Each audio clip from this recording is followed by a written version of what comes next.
Alrighty, we are live, so if y'all want to have a seat, we'll get the meeting started.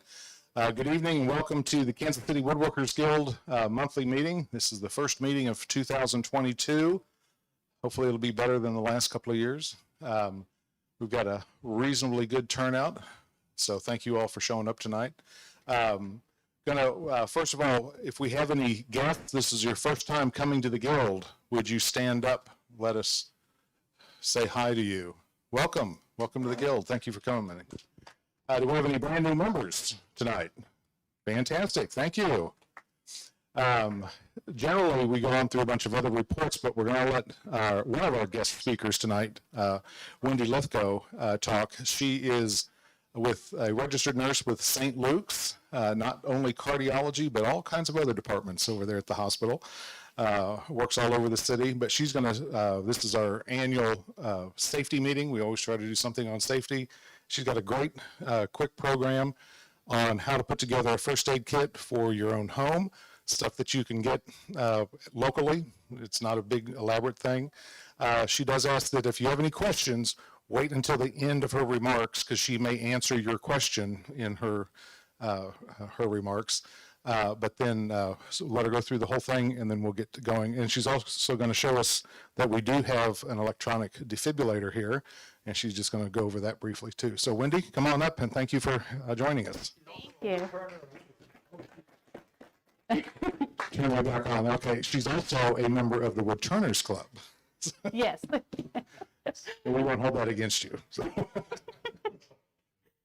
Well, hello. So thank you for having me. I was invited to come and speak. I had put together a first aid kit for the Woodturners Club because I was in a situation at where there was a shop accident, not with our Woodturner Club, at a different location. There was a shop accident and they didn't have the right stuff in their first aid kit. They kind of neglected it. It hadn't been updated for a while. So I thought about what we needed and what I came up with. So let's talk about the things that can happen in a shop. How long have you guys been woodworking? More than 20 years? 40 years? So you guys have seen some stuff. Okay, perfect. So let's spend just 2 minutes real quick and talk about what you've seen. I want to hear what shop accidents you have. You've seen, you've heard about the worst ones. I'll tell you one. I used to work at Woodcraft, and a gentleman and his wife came in. He's all bandaged up with his hand in a sling up here, losing these 2 fingers. And his wife says, "Do you sell the table saw that doesn't cut fingers off?" And I said, "Yes, we do. It's called the Saw Stop." "Which one's the best one?" I said, "Well, out here, this 3 horsepower professional, he'll take it. Get your credit card out." And he was a retired anesthesiologist for Research Hospital. He had just retired like 3 weeks before. Retired. Okay. He didn't need him anymore. No, he didn't need him anymore. So that's one I know of personally. So does anybody else have one they want to share? One of our former members who we had to yank his shop access membership because as he was recovering from the injury to his hand from running it into the joiner, he comes in and runs his other hand into the resaw bandsaw blade and cuts clear into the bone at the base of his thumb. Yeah, that's pretty grisly. We suggested he take up crocheting. Anybody? Go ahead. Scariest one that nobody got hurt on, but somebody brought it in. One of his buddies up the street knew he was a woodworker, brought in a watch.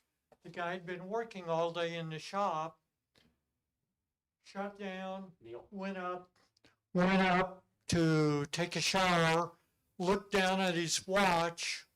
He'd been using a chop saw all day, and there was a knife saw cut halfway through the bezel of the watch.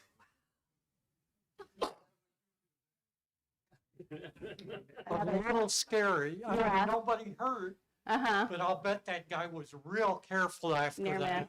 Okay. Anybody seen any eye injuries with woodworking? Nobody's seen or heard of any eye injuries? Okay.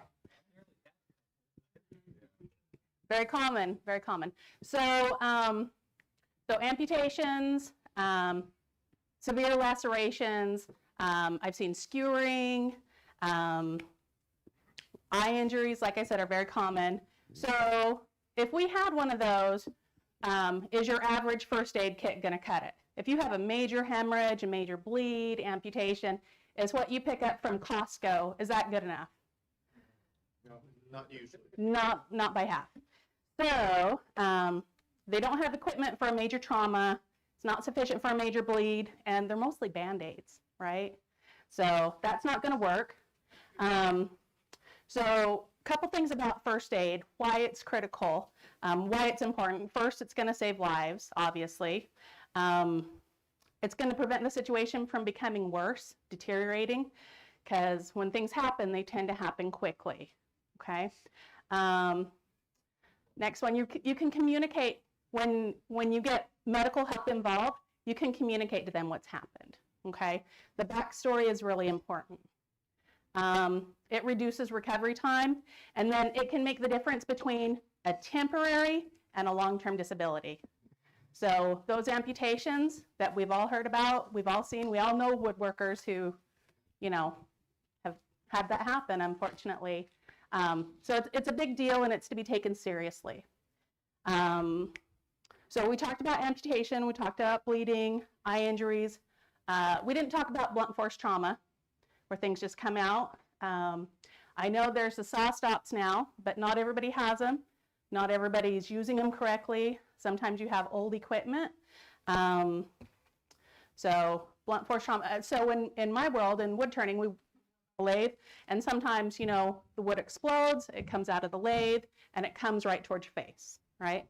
And the other thing nobody mentioned, and I'm a little surprised, because we don't always work with, you know, sort of your everyday kind of wood. Sometimes we get, you know, really beautiful exotic things, and that can cause an allergic reaction. So we're going to address anaphylaxis too. All right. Couple other things to consider. Almost everything in the shop is electric, so you have electricity. I did go into one shop. It had been raining. They had some roof damage they didn't know about, and the junction box was soaked. So things to be aware of. Also, you know, these tools in the shop heat up, so you should be aware of burns. You can get a burn from sanding. So, and one other thing I thought about, we all have a wood pile, we all have a wood stash that we're real proud of and have nice things in. Very common place for both spiders, and we do have poisonous spiders here in Missouri. And if it's outside, also snakes love to get in the wood pile. So I'm not saying that you guys have your nice wood outside, but it's just something to think about. A lot of us have our shops, you know, maybe in a garage that have, or, you know, an outbuilding. If you're really lucky, have your own dedicated shop. But, you know, there's outdoor access. So something to think about. And the last thing I want to talk about briefly is once you have one of these big major accidents, what's a very common thing when someone has a major trauma? What commonly follows it? Pass out. Shock. Yep. So you should be aware and know how to treat for that. Passing out, yes, absolutely. So we'll cover that briefly too. So some of the things that I wanted to put in the kit first. You can move it. Is it? Okay. Let's just slide it over here. Sorry. It's really pretty. We can still hear you whisper, you know. Okay. All right. So what I like when I'm in any kind of emergency situation, I put some thought into the kind of kit that I wanted first. I like where I can see everything. So mine's a 3-level cantilevered fishing tackle box. So I just open it up and I can see everything. I don't know if you can see it, but I have everything labeled in here. So serves a couple purposes. You know what's there, and you know if there's an empty slot, what should be there. So the kit should always be completed. All right, so major bleeding, first thing you're going to want, which we didn't have at the place I was at when we had our emergency. There was not clean gloves available. That's always the first thing anytime there's any blood. So mine are always on top. I have them on top in here, and I have a little cupboard on the outside that flips up that has only gloves on the top. So that's your initial assessment. Put gloves on. What's going on? Okay. Then the next thing, I always like to have a good supply of these. Your 4x4 sterile gauze sponges, or gauze pads. You know, when you buy them in a regular first aid kit, maybe you have a couple. I like to have a couple boxes, because if you have a major bleed, you're going to be surprised how quickly you go through these. Okay. I also have smaller 2x2s in here. Those are okay, but if you have a major bleed, you want the large ones. Okay. The other thing that I have in here that I love, so how do I put this?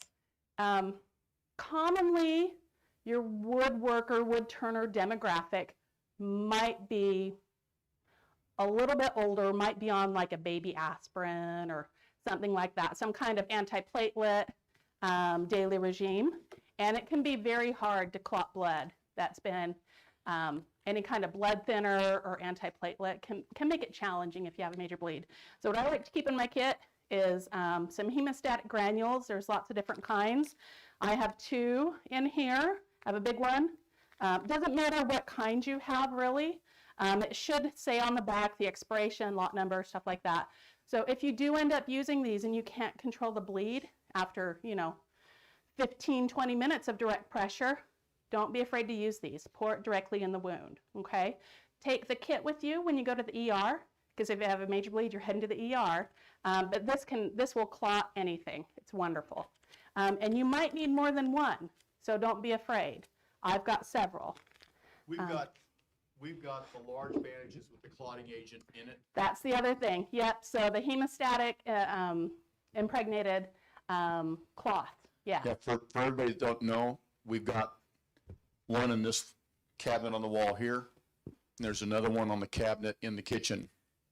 And they're big, thick bandages, and they've got the clotting agent in them. That's what I was going to say. So if you buy them, be careful. They sell small ones. They sell large ones. Small ones might not cut it. So I would recommend getting a large one or some granules. Either one is great to stop a bleed. Other things that I like in here, always big fan of Cobain wrap. You might know this as some other name, just the stretchy wrap that sticks to itself.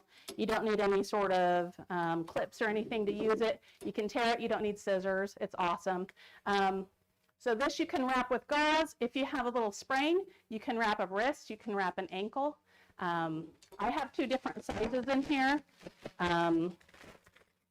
So things happen. You don't know what you're going to need. So I would recommend a couple of different ones. There is a small 1-inch of this. You could use that for some sort of finger wound. I wouldn't waste my time getting the small one. It's too small if you have something major happen, and that's what you want to be prepared for, is the worst scenario. Okay. The other thing I have in here, which is also a last resort type item, it's a tourniquet. This is the very last thing you use if you can't control a bleed. What I have, it's called a SWAT, stretch, wrap, and tuck is what it stands for. So you wrap this around, you stretch it out, wrap it around wherever you're compressing, and then you're going to tuck the tail end in. Again, last resort, because it can cause some serious damage, okay? But if you can't control it any other way, that's what you're going to use. All right. Other things I have in here, who knows about Steri Strips? Yeah, you're always going to use those. You can use those in place of stitches until you get to the hospital. If it's not a severe cut, you can just use those. I would clean out the wound very thoroughly. I've got some wound wash here. You can use normal sterile saline, which I have here also. Not all our tools are in pristine condition. Even if they are, they're not sterile, and that's just entered your body. So you want to be very thorough, careful washing it out. I would go through copious amounts of this. And then I have another form of saline here just for eyes. But I like these. They're convenient, they're single use, you know they're sterile. So that's a great resource. And then the last thing for major bleeding, I have some abdominal pads, which you can use to pack a wound with, which I can't find right off the bat. So those are what I would use to treat any sort of major bleed, major hemorrhage. So that's just the bleeding stuff. For amputations, I'm going to go on to the next one. We don't do amputations. No woodworker ever does an amputation. I have, this is just a little cooler. So if you do get an amputation, you want to take it with you, right? You want to find the part, get it chilled. Once blood's not circulating through it, it's just a piece of meat. So you've got limited time, right?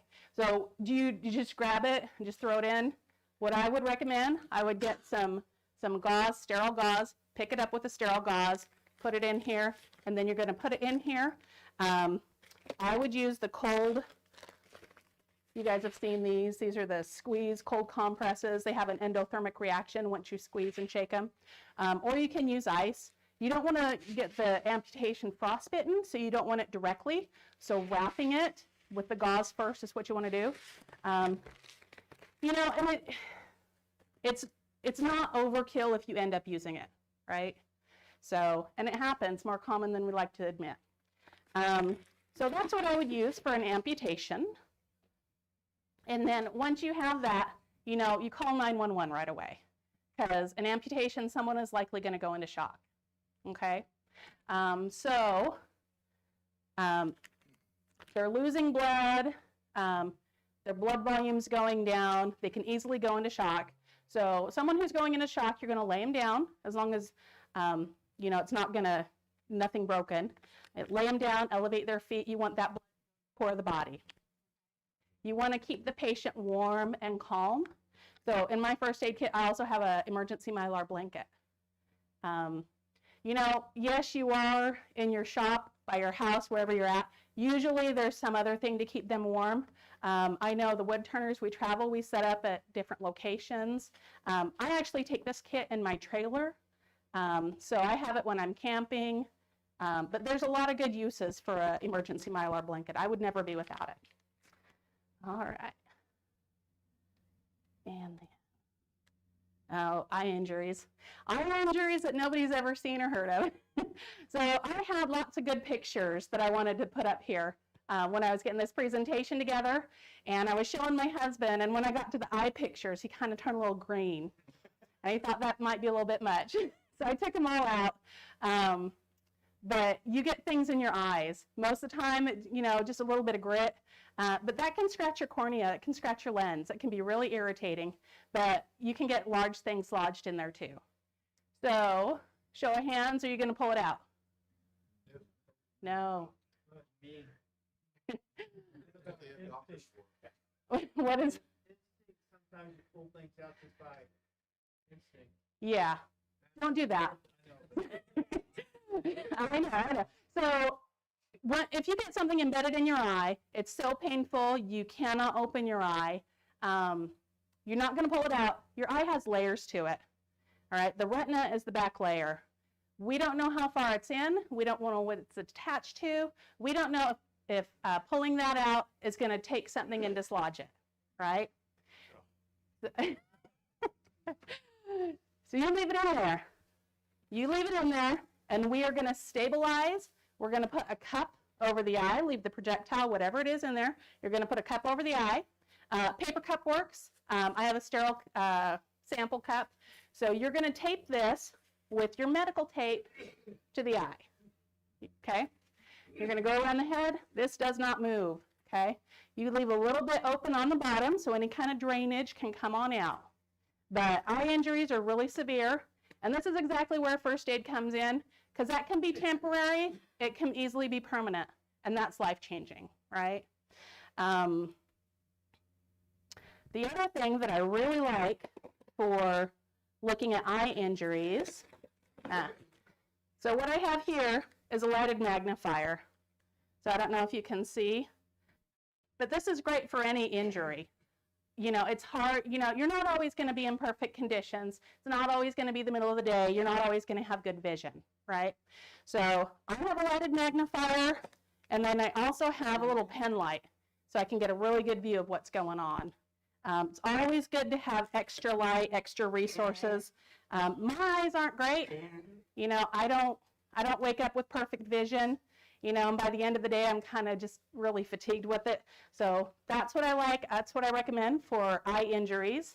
The other thing, just to reinforce, if you just have, you know, a little grit, a little irritation, go through these. You know, if you have something, if you have an eye wash station, you're going to bend over 15 minutes of water. If you're not having access to any of that, I would go through these. Sterile saline is what's used in the eye doctors. So it's perfectly fine for the eye, unless you have anything major embedded in it, okay? All right. So blunt force trauma, a lot of similar things that we already talked about with major hemorrhage. A couple of things to add to blunt force trauma. You're going to keep some scissors with you. You may have to cut things away, clothing. I have a large EMT bag in my car that has my proper trauma shears. These are just small bandaging scissors. Gonna keep some scissors with you. Antibiotic ointment. You know, not everything's huge. Sometimes you just need a little antibiotic ointment. And I have Q-tip applicators, so you don't touch this to the wound. Keep this sterile. You squirt this. Use what you need to. Let's see. I also have a triangle bandage. I always recommend keeping one. I've not had to use it, but what I do have is some Kerlix gauze. This is it's just the best stuff for packing and wrapping wounds. So any sort of blunt force trauma, puncture, skewers. Skewers, you want to make sure that doesn't move. You don't know where it's attached to, how far it's in. You know, when something shatters, you don't know how long the piece is, right? You know, main parts of the body, you have your liver over here, you have your spleen over here, both highly vascularized. If they get punctured, you're going to have a lot of bleeding. So you want to make sure to really pack it so it doesn't move at all, okay? I've also seen things where it goes through an arm. You don't think it's a big deal, but you also have nerves, arteries, veins. So you just leave and you pack it well, okay? You immobilize it. All right. So this one I really wanted to get to, anaphylactic reaction. So anybody ever dealt with any exotic woods and got a little, yep, you feel it? He didn't make it very long. Everybody he sold it to broke out around their mouths. Yep. And they tried to use it. Yep. So anybody know off the top of your head? So people know others with tree nut allergies. If you're working with that, can that lead to an anaphylactic reaction? Absolutely. Yes. Yes. I have a tree nut allergy. I have a very challenging time working for any length on walnut, you know, pecan, anything like that. It just, it's a recipe for disaster for me, so I try not to use those. So what do you do if you have someone who's going into anaphylaxis? If they don't have an EpiPen, because those are prescription, they're very expensive. If you know you need it, you should always carry it. But if someone doesn't have an EpiPen and they're starting to have trouble breathing, what are you going to do? First, you're going to remove them because that dust is circulating. You want to remove them to some fresh air, okay? A lot of times that helps calm things down. But yes, Benadryl and any sort of rescue med, I want to make sure it's liquid or dissolved tablets, okay? It just helps get it into the body that much quicker. Liquid capsules or dissolved tablets. And Chris is going to send you guys an email with all this of what's in the kit so you guys have something to go off of later. Yeah. So adult dose on Benadryl is 50 milligrams. The capsules and tablets all come in 25 milligrams, so you would take 2 of them. And if you think someone's going into anaphylactic and having trouble breathing, their airway's closing up, how long are you going to wait? till you call 911? You 0 don't. seconds. Till they're blue? Immediately. You do not wait. It is hard to get an airway back once it's gone. Very hard to get an airway back. Okay. Do you guys know the signs of anaphylaxis? Other than shortness of breath? How does it start? Usually starts in the throat. That's where it started with me. You can have numbness, you can have tingling, you can have coughing, flushed, pale skin. Those are all signs of anaphylaxis. You can have nausea, you can have vomiting. Make sure I get them all here. Yeah, swelling. You'll have swelling of the throat. You can have swelling of the whole face. So anaphylaxis happens quickly depending on the severity of the reaction. And you're not going to know that, and they might not even know that they're allergic to it until they have that first one. You get the first exposure to it, you get sensitized to it, and then when you have it again, your reaction comes, okay? So people who say, I didn't know I was allergic to bee sting, they didn't know. You know, you don't know till you get that first exposure, and then your body starts producing antibodies, okay? So anaphylaxis is a big one in the workshop, so always be prepared. And then I have a couple other first aid essential items. We talked about spider bites, snake bites, just from the wood pile. So what would you do if you had a spider bite? Kill the spider. Kill the spider. Okay. Stupid thing. All right. So, Depends on the kind of spider. well, so what are the poisonous ones we have here in Missouri? Black Yes, and? Yes, yes. And the brown recluse can look like a lot of others. So you start getting redness, swelling. What are you going to do? You're going to take your, you can wash it first, soap and water, dry it, and then you're going to take your skin marker, felt tip, and you're going to put a little circle around there. You're going to mark the time. Because as this goes on, it's going to get bigger. So what's the other thing you want to do right away? You're expecting swelling. You might want to take off your ring, your watch, because it can swell to a point you're not going to be able to get it off, and they're going to have to saw it off. So, all right. It's a little extreme, sawing off your arm, isn't it? That's... Well, yeah. The other thing Amputation kit for we're going just lone wolf here. The other thing I like to keep in my first aid kit, I like to keep a waterproof pen or paper with a pen so that you can start documenting from the moment something happens. You want to start writing down the time. You know, did the person pass out? Did they lose consciousness? How many minutes were they out? That's a big deal, okay? If they're awake, if they know what's going on, who's the family member they want to talk to? What medicines are they on? When was the last time they had a meal? These are good things that the EMT, that the doctor on the other side is going to want to know, okay? Who's on medication in here? Who carries a list of their medicines? You should always carry a list of your medicines. It should be updated. It's one of my pet peeves as a nurse. People don't know what they're on or why they're on it. Always carry a list of your medicines because it can help save your life. So there's that.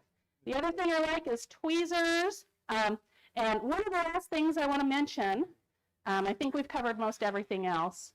Oh, the other rescue mid that I carry in here besides liquid Benadryl is it's non-coated aspirin. So what would you use non-coated aspirin for? Heart attack. Heart attack. How do you know it's a heart attack? Chest hurts. Chest pain, radiating to the back, shoulder, down the arm, the neck, the jaw, the teeth. When does this come on? Whenever. It can come on whenever. Typically, you know, it'll come on with activity. But if you start having chest pain and it's not relieved by rest and it's getting worse, I would not hesitate. Take 325 milligram aspirin. If all you can find, the only uncoated aspirin I could find that would fit in here was the baby aspirin. So how many baby aspirin do you take? Yeah, 4. You take 4. 4 of the 81 milligram baby aspirin. All right. Aren't those the ones you can put in your mouth and it dissolves? The baby You're thinking of nitroglycerin. There's chewable aspirin, but the things that There's, okay, orange. yeah. Yeah, there's chewable baby aspirin, and that's fine. You just want to make sure if you do have enterocoated, you got to chew it, okay? Because enterocoated waits to get down into your intestine before it starts to digest and get absorbed. You want that in as fast as possible. If it's someone who's got any cardiac history, you might ask them, do they have nitro on them, okay? Don't share medicines, but a lot of people have a nitro in their pill thing on their keys. That works. All right. I think I have covered. Oh, the last thing I did want to mention. The other big thing that a lot of us have, maybe it's controlled, maybe it's not. A lot of people will pass out sugar, get dizzy, lightheaded. My dad has a rule, if you are not frosty, you shouldn't be in the shop. That is a great rule. People tend to make mistakes. They go, I've done this 1,000 times. I can do this. No problem. I can do it with my eyes closed. That's when things happen. Things can happen because of arrhythmias, low blood pressure, low blood sugar. That can all cause, dizziness, lightheadedness, passing out. So one of the quick, easy things, I have a blood sugar test kit. It doesn't cost much, but I always carry one. So it's a minor investment for something that can be major. And then I also have glucose gel. Yes. What would you consider a low reading? Below 70. Below 70. What was the question? Repeat the question. I'm sorry. He asked what would be considered a low reading. Below 70 is a low reading. What do you do for a low reading? You give glucose. You give carbohydrate. You give 15 grams every 15 minutes until it gets above 70. So do you need to get these fancy glucose gels, glucose tabs? What else works? Candy bar. Honey packets. Pure, straight glucose honey packets. So, if you don't want to spend the money for these, that's what I would go with. It's going to absorb faster. Another question? What if you're, say, 80 As instead of 70? What if you're at 80? if you're at 80, I would monitor it. Yeah, below 70 is sort of the critical point. If you're at 80 and you're still having symptoms, I would have a meal within the hour. Okay? And then check again after. If you've ever heard about giving soda somebody because it's got a lot of sugar in it, Hmm. it doesn't hurt anything. It doesn't hurt anything. Diet soda has no sugar in it. And I actually saw that happen in a hospital. Diet soda doesn't do anything. He said, people who have low blood sugar, someone will think, oh, well, let's give them a soda because it has sugar in it. And the thing to be aware of, diet soda does not have any sugar in it. It makes no difference. And I saw that happen. I won't say where. It was not here. It was not the place I work for. But I saw that happen in another facility. So, yeah, be cautious. These are the best, not this. I would do, there's glucose gels, glucose tabs, and any diabetic should have their own with them. But 2 to 1 ratio, 1 part sugar, 2 parts water. Salt. that, This much sugar in a glass and that much water. however, whatever your resources are. Yeah. Okay, so I've kind of gone through the whole kit. We've talked about almost everything. I keep extra batteries. Of course, I have Band-Aids, alcohol swabs. I do have some burn gels. We talked about little burns. So these are lidocaine gels. Those are really nice and convenient. Okay, kind of running low on time. I'm sorry. Any questions? Okay, Lois, bring you the microphone. She's coming up with you. Make sure they can hear you. So for the coagulating factor, Mhm. where can you buy that? Every single thing in this kit I bought from Amazon. Okay. So it's all over the place. You don't need to pay a lot of money. A lot of things like, Cobain wrap you can get from a vet supply. Works just the same. So you don't need to pay a lot of money. Yeah. Another question? I got a question. Tim? Yeah, Yes. is this on? Yep. Okay. Is there any difference in the saline solutions for eye wash versus the other saline that you've got there? So that's a good question. I have this just because it's easy, but this is sterile saline solution. Obviously, it's not sterile anymore. It doesn't have the cap on it, but normal saline solution is 0.9%. So that's what you're looking for, and it should stay sterile. So 0.9% saline, that tells you how much salt is in the water, which creates saline. But it should be sterile, whatever you have. Any other questions? Mike,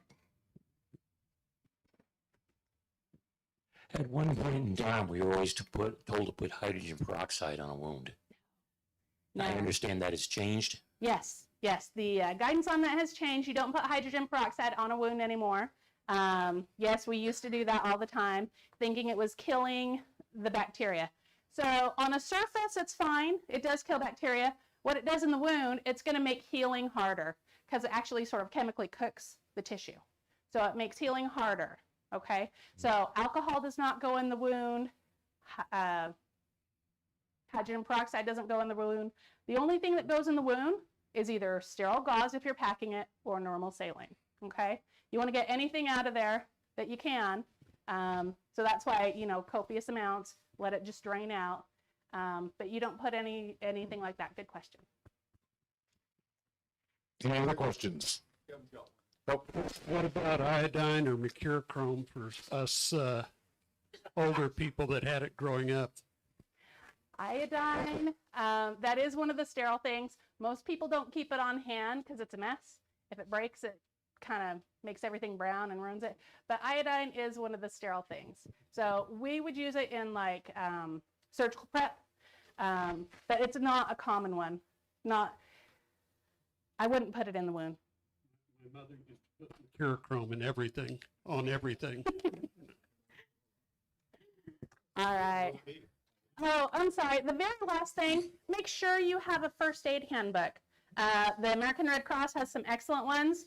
You know, people get real excited during emergencies. So this tells you step-by-step process, what to do going forward. It doesn't have to be this one, but just make sure it's a good, reliable one. Okay? So Wendy, we will send out a list of that she sent out, and I will try to get Amazon links for all the products as well. Awesome. I had a All right. question. Go. How do you handle it when you're alone in your shop? When you're alone in your And shop. you have something Okay. serious happen. And you have something serious happen. First thing, you want to make sure you always have your cell phone with you within reach. I keep this in my shop wrapped in clear plastic so I can see it. It's close within reach of where something would happen to me. So first thing, if you're alone, you're going to call for help. Because you don't know how long you're going to, you know, if it's really bad, how long are you going to be conscious? Are you even going to be able to? Right. So, you know, make sure someone knows you're out there, you know, same kind of things. I had a story of someone who had actually glued themselves to their lathe with CA glue, and nobody came until midnight when his wife went out, and she was really mad at him, because what's he doing out there all that time? Had he told her, you know, he could have had some help sooner, right? So, common sense used to research. All right, very good. Anything else? I think that's about it. Before you close that. Sure. Turn that around. Yes. So we're going to do the mug shot now. Ah. We'll get this in the picture as well. Okay. Here, I give you that. Here, thank you. Thank you. Appreciate you being here with the camera. So, thank you, Wendy. Thank you. You'll all get an email. Hopefully we'll get this also posted on Facebook and the Guild's Facebook page, links to a lot of the information that Wendy shared. I have a kit at home, but it's not nearly this well organized. And I have one in the back that is woefully understaffed. I got to get back in the middle here. Yes. I think it's important for everybody to understand here too. Guild here, the policy pretty much stands that if someone gets seriously hurt here in the shop, our first objective as a foreman is to call 911. Our sole objective is to stabilize that person, stop, let the EMTs handle it. We've got a 5-minute response time here at the shop.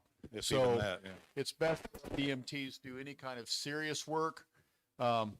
we've got the necessary equipment here and the major trauma kit to stop a serious bleed or serious injury, but that's pretty much all you can expect from any of us shop foremen here, unless one of us happens to be trained in first response medical care.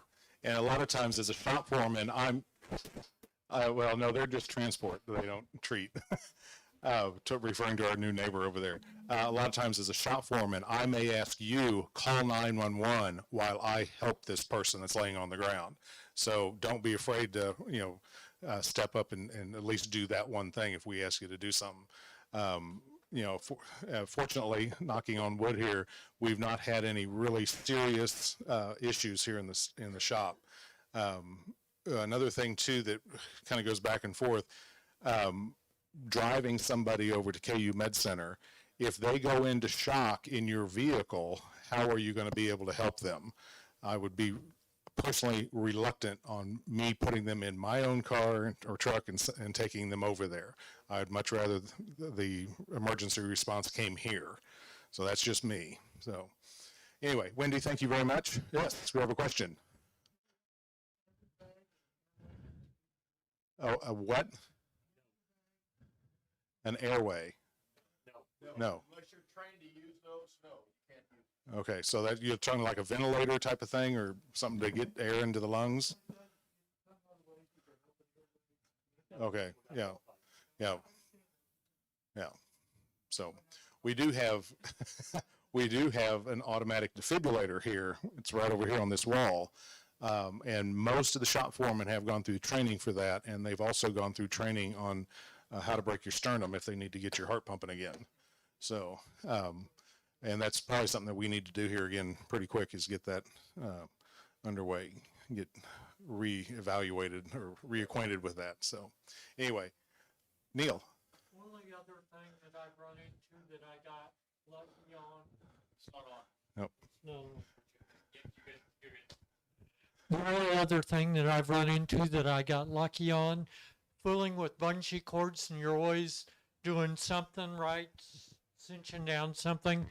I had a bungee cord break. I got lucky enough, because I can't see anyway, I had my glasses on, and they're the polycarbonate. I ended up with a big black mark across one of the lenses. I was real happy I had glasses on.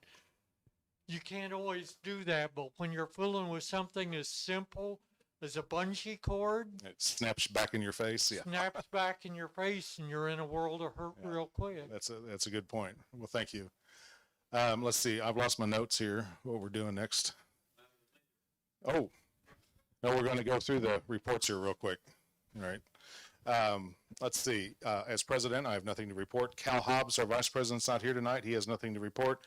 Mike McCauley, our secretary, has nothing to report. But member at large, Tim Locke, come on down.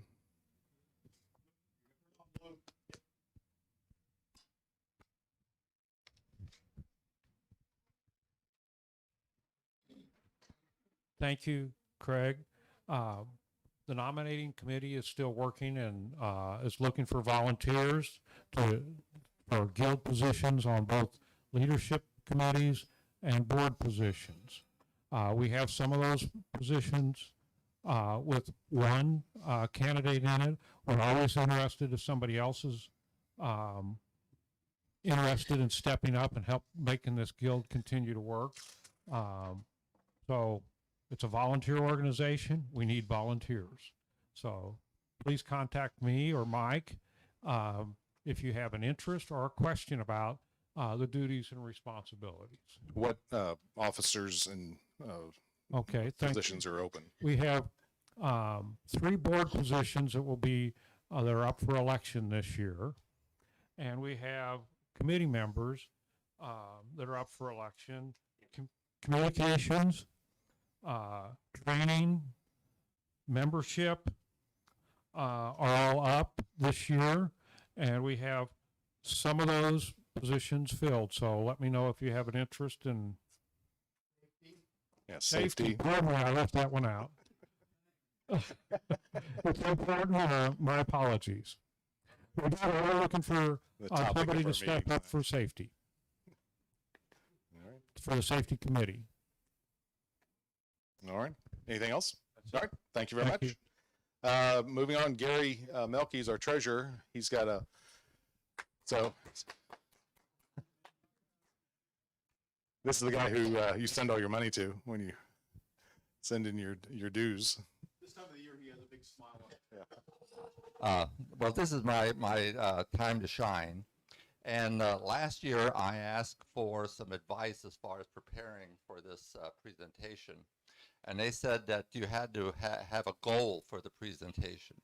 I thought about that and came up with, well, this presentation is going to be kind of like a mini skirt, that I wanted to be long enough to cover all the essentials, but short enough to keep your interest.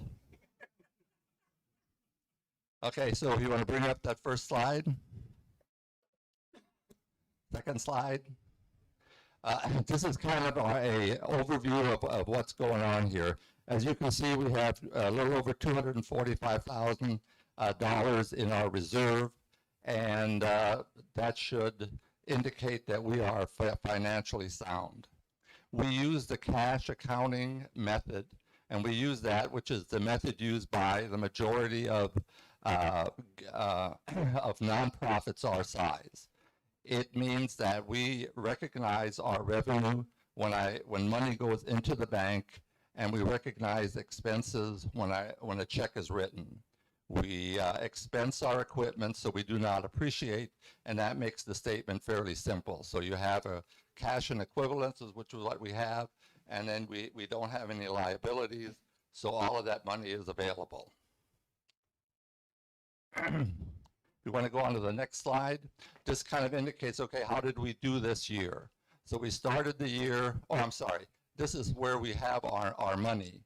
So we have about $2,300 in our checking account. We have about $37 in savings, and we have about $208 in 6 CDs.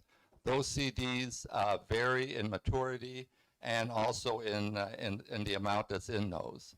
Right now, we are switching most of our CDs when they come mature to 6-month CDs because the anticipation is that interest rates will rise in the coming months. Next slide. This is kind of a, well, how did we do this year? We started the year with $207,000 in the bank, ended it with $245,000, so we have a $38,123 increase in reserve for the year. If you want to compare that to prior years, as you can see in 2019, we had just a little over $100,000 in reserves, and we were a little nervous about that.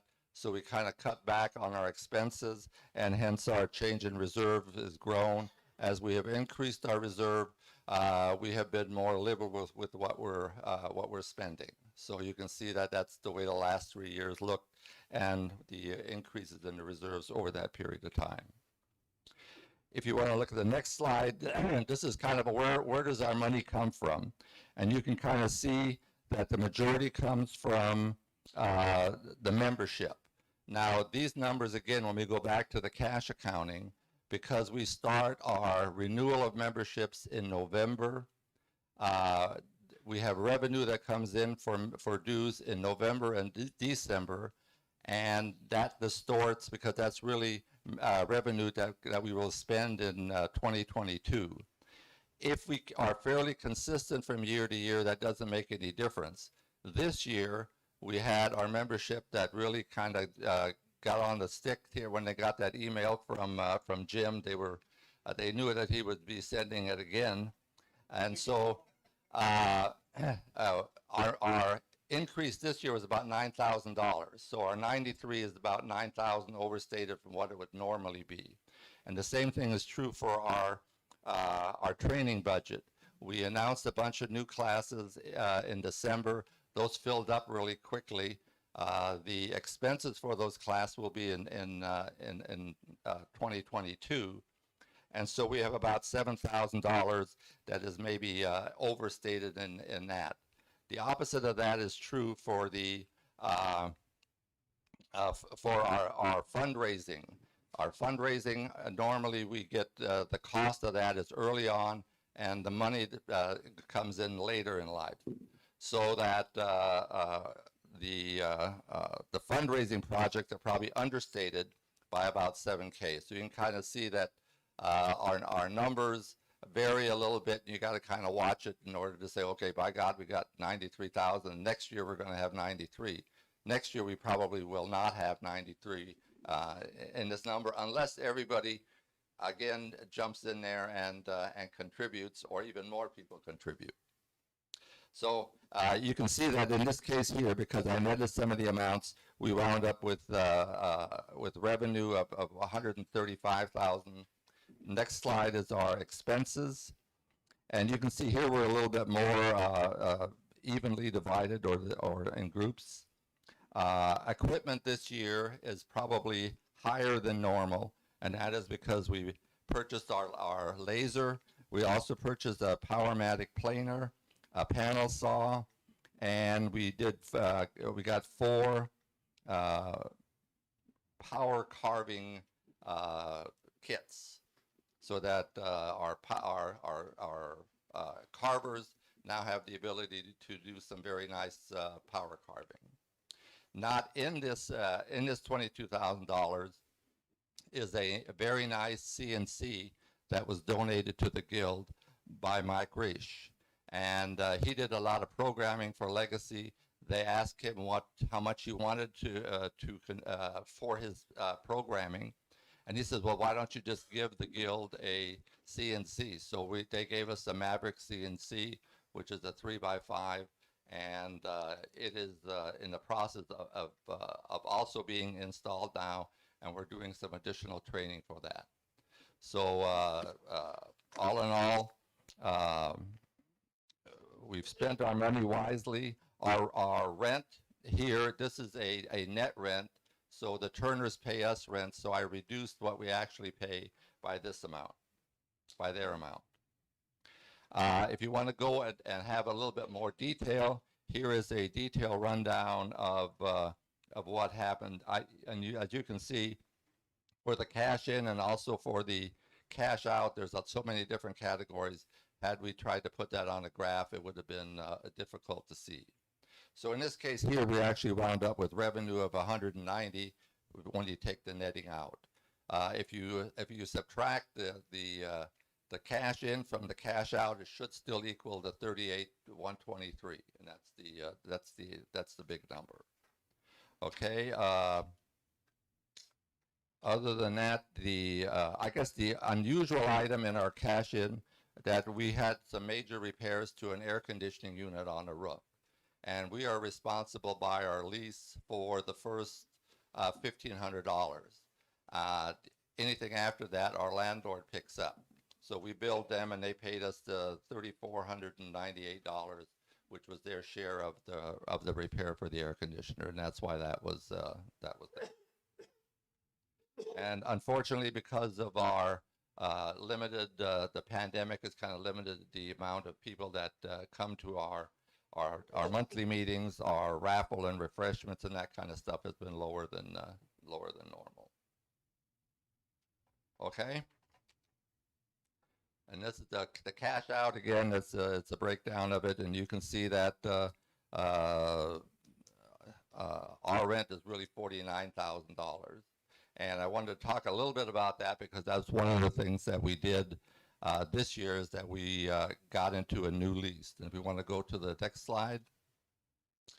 And here is going to indicate that our lease ran out on May 31st of this year.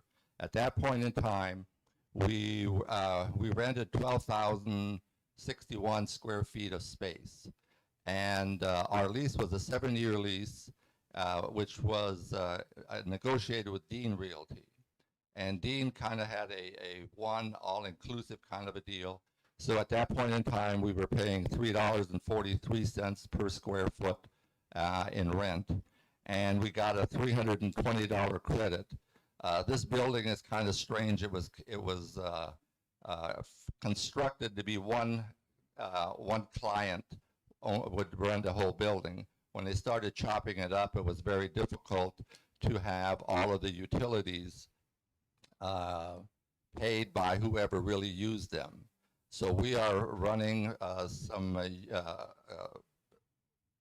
electrical heating and cooling for some of the spaces in the back, and for that is why we get this $320 credit. Dean Realty sold all of the property that is above and below ground to Kopek and Brooks. And so we negotiated this lease with Kopek and Brooks. Their lease is a little bit more, or is a lot more complicated. They have a square footage deal, and then they also have a common area maintenance. They also have insurance, taxes, and a management fee. So you got to negotiate all that, all of that. Unfortunately, the area of all of the surface area, and that includes about 461,000 square feet of space, they all lump that into one category. And our 12,000 square feet is like 2.6% of that. So we do not have a great deal of leverage as far as negotiating anything other than what their standard is. So they started off with saying, okay, well, you guys are paying $3.43, and we're going to only charge you $3 for the rent for the square foot. Well, that was all good until you get down into, okay, the common area maintenance is 90 cents, the insurance is 45, taxes are 32, the management fee is 12, so all of a sudden you're paying $4.79. We did spend a good deal of time looking at other locations, and we kind of did that with a 3-mile radius of this place because we kind of like being centrally located. We don't want to move too far north or too far south because the membership, this is an easy place to get to. And so we looked within 3 miles of this place and didn't find anything that was anywhere close to what we had here. There was warehouse space that was not heated, no heating, no air conditioning, the big old 12, 16-foot ceilings, and they wanted $4.50 a square foot for that. So that's why we signed the lease. We went with a 3-year lease, largely because we didn't know what was going to happen with the pandemic. That if a lot of businesses went out of business, there would be a great deal of space available, and we thought maybe we could get a better deal. I think as it turned out, as you can see, they filled all the rental property on top of this building, and I think they're doing pretty well. So next year at this time, we will probably be negotiating a lease again and also looking for another location. We even went as far as even looking to see what it would take to buy a building, and didn't find anything that we could afford to buy and that met our criteria. We have a fairly decent space here. It would be nice to have it a little bigger, but we don't want to bounce up to another 10,000 square feet. And right now, even the space behind us, which used to be open, is now being rented by the Superior Moving. And I guess our biggest danger here is that one of these two bigger clients would say, hey, we need another 10,000 square feet, and we're willing to pay, $7 a square foot, and then Dean would have no incentive to want us here. But that is our deal, and as I say, next year at this time we will the common area maintenance, the insurance, the taxes, and the management fee. Those are changed with the budget at the beginning of the year. Our rent space, which is 3% a year, that will increase with our lease. So it will not take into effect until June 1st of next year. Are there any questions? Well, I hope that was short enough. Thank you, Gary.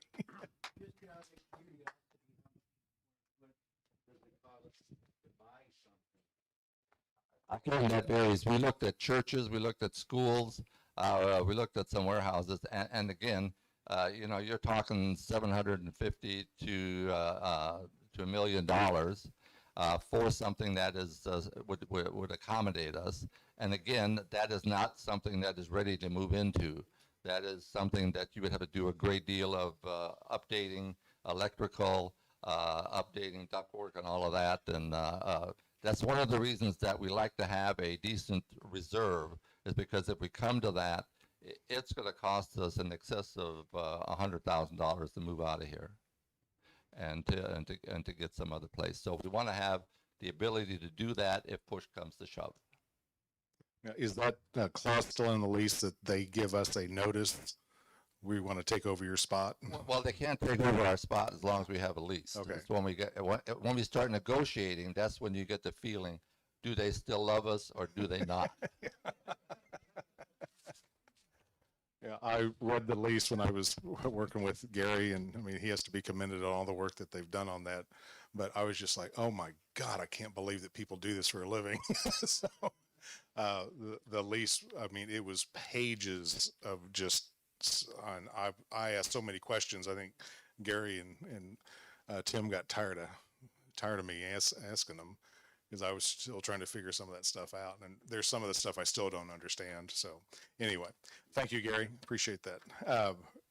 Chuck Saunders with Assets Committee, come on up. He's got announcements. Orange? Orange, you glad it's on? Better? Well, I'm going to try and tie together the last two speakers. The need to volunteer to work to serve the guild, and money. We currently have a turf box project going.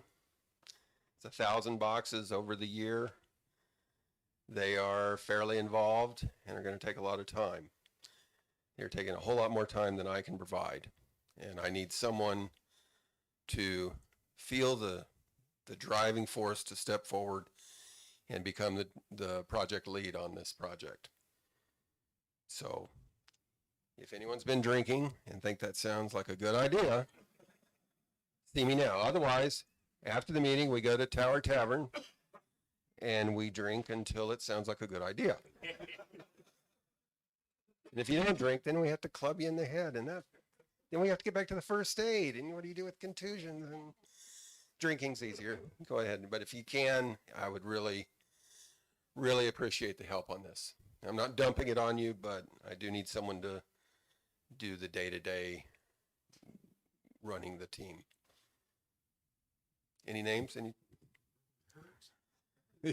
Well, and that's sometimes you leave the state to get out of these things. Yeah, move to New Mexico or Arizona. Arizona, just wherever they don't have extradition. And this project does help keep our dues low as well. We're looking at a $13,000. Again, it's worth about a laser to us. And it's the reason we got the laser, was for this project. It is worth our while. And it looks good on your resume. You have anything to sell? No. Okay. No. Nothing to sell. All right. Yeah, often when pieces of equipment come offline and we no longer need them, Chuck will have them for sale. They're advertised in the classified ads every Friday afternoon, and he also has some things here at the meeting, but this month we have nothing to sell. So let's see, moving ahead, communications. Ron, you have anything? Nothing to add. All right. Anybody? It's all in the newsletter. All righty. We're on Facebook. We're on Instagram. We also have a Twitter account it's at KCW Guild. Also on YouTube. Don't forget to subscribe and ring the bell. So hi everybody at home on YouTube and Facebook. I think my wife might even be watching. Kevin Thomas does Woodwords, the podcast. You've got who coming up? Orange. Okay. Coming up, we have Tim Locke. We have David Roth and Tom Smoller. Very nice. All righty. Let's see. Librarian. He's got some magazines and books for sale over here. Magazines. Fantastic. Events. Chris. Anything? Nothing to report. Membership, Jim Berard. Let's get Bill Ferguson is here. Bill Ferguson, Ferguson, new member. number 965. 965 members. Remember what number, Bill. We'll be asking you next year. What number were you? The next email reminder goes out tomorrow. And that's, and how long do they get their $5 discount if they sign up? January 31st. If you haven't signed up, you lose out on a $5 discount. After February 1, it goes back to the number. And February 28th is the cutoff. If you haven't renewed by February 28th, you come in March 1st, you're considered a brand new member.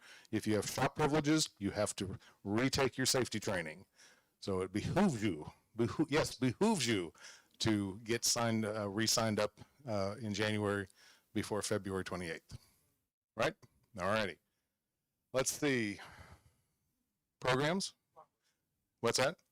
Rockler next month. All right. All right. Mike Jones, anything from safety? Orange. Well, it's not a safety issue. We have, through contacts that Mike McCauley had with the lady from KC Hospice and Palliative Care, we're taking on a project for them, constructing flag boxes and ash urns for their veterans program. Very nice. It's a wonderful project, and it fits right into our guild charter. We are bound by our charter to conduct community outreach and charity type work. We've just delivered 5 flag boxes to them a couple weeks ago. We're going to be starting up on building ash urns. So we will send out an email blast to the membership for those people who want to get involved and help build these. They go pretty quick, and it's a very worthwhile cause. Right. Mention where we get the original wood for the flag box. Yeah, the original wood was delivered to us by Wayne Wainwright, one of our past presidents, who's had it sitting in his barn for 12 years. That's dry. we had constructed these boxes quite a few years ago and had all the pieces and parts cut up and ready to go for them. And then I don't know what happened with the project, but we stopped doing it. And then on that note, I got a call tonight on the way down here from Steve Erickson, who works for Ryan Lawn and Tree. He's an arborist for them. They just felled a 30-inch caliper red oak, 10-foot long trunk section off the National Cemetery in Leavenworth. Wow. And we're going to be looking to get that log picked up, milled, kiln dried. He estimates there's close to 500 board feet of oak lumber in that tree. Wow. So we'll have access to some lumber. So rough to ready boxes, huh? So that's a nice plus that we can add into the mix because we've got walnut on hand to work with. But red oak would also be nice, and then to have it come from the National Cemetery in Leavenworth would be a real Maybe plus. we'll put a plug in here for one of our sponsors. Maybe L&K Hardwoods could mill that and dry it for us. And so. Distinct possibility. I'll also want to talk to Mark Schmidtline and see if maybe while he's over in that neck of the woods, he could pick it up and take it up to Very St. Joe. nice. Yep. All right. Thank you. Rough to ready, you've had a lot of patience in your wing, haven't you? So Mike runs the Rough to Ready, or he's the coordinator for it. So last year, we taught 77 students, made a little over $3,000 for the guild. This year so far, in January and February, we have 25 on the books. Right now, we have 5 instructors. I'm looking for more instructors. The more instructors we get, the more people we can teach. So if you're interested, please talk to me. It requires 2 audits. One audit, you audit me, another, you'll audit another instructor, and then I audit you the first time you instruct. So it's not difficult, but you'll teach them how to use each piece of equipment. We'll teach them how to do safely use each piece of equipment. And in the process, they get to make a box. It's a 3.5 inches tall, 5 inches wide, 9 inches long with a lid, and they walk away with enough wood to make a second box. So the idea is to get them back in the shop quickly to get those muscle memories. If you're interested, please see me, and always looking for new instructors. All right, thank you. Dwayne, back in the back at the raffle table. He has nothing to report, but I will add, use Amazon Smile. I think we have a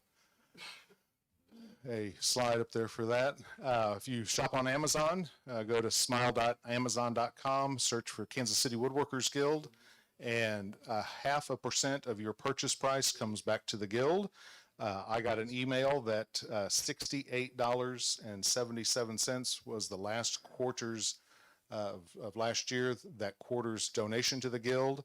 Since we've been enrolled with the program, we have received from Amazon $974.78. So that's not bad. It doesn't raise your price to do that, but it does give 0.5% of your price back to the Guild. Craig? Yes. My plan is with the presentation tonight with the first aid kit is I'm going to go into Amazon and you can get links. So what I will do is I will include those links that if you go and look at the PDF that Wendy prepared of the first aid kit and you buy your first aid kit using the links, that will go through the Amazon Smile. Fantastic. All right.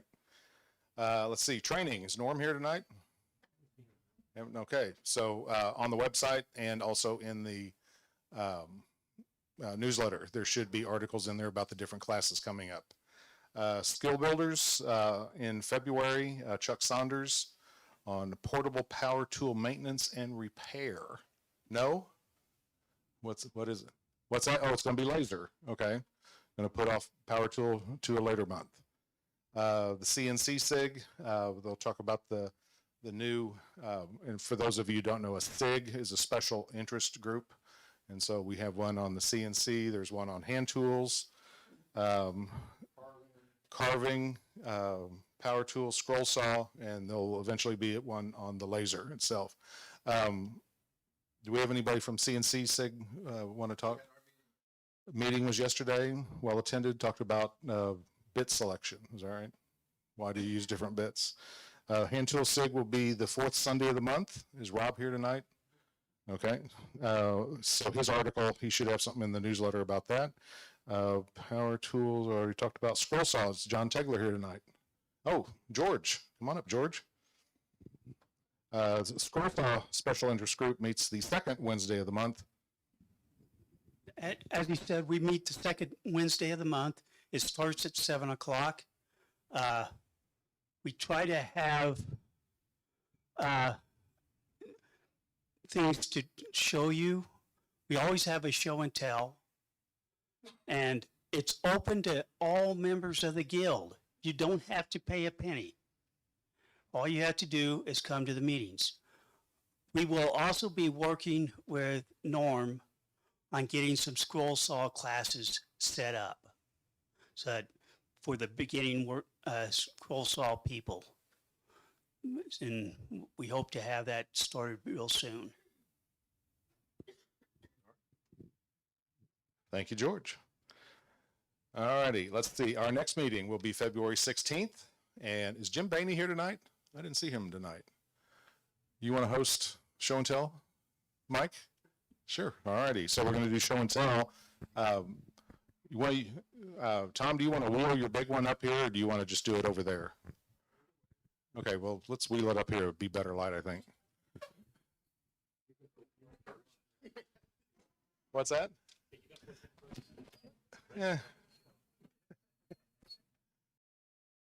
The easiest one to get out of the way. And Tom, I'll hand you my microphone so you can talk about this while Mike asks you questions. All right, this is my display case, or my wife's display case. She collects and repairs antique dolls, so it's going to be a doll case. That's probably the nicest doll case that I've ever seen.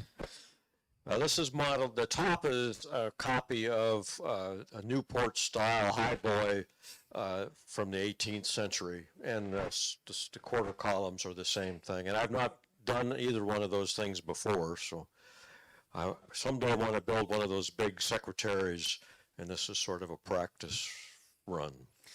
So it's constructed of cherry, And there's probably 6 or 7 coats of shellac brushed on and then rubbed down, and then dark brown paste wax to fill in the crevices to make it more of an aged look. Any particular challenges you encountered while doing that? The top is very challenging, and the corner columns were, you have to glue 4 pieces together, right, with paper in between so you can split them later, but then you have to turn a perfect column. And that is not easy. I did some practice, and I'm not good enough to do that. And I wanted where these stops are, it has to be the same diameter, so it's got to be a perfect cylinder.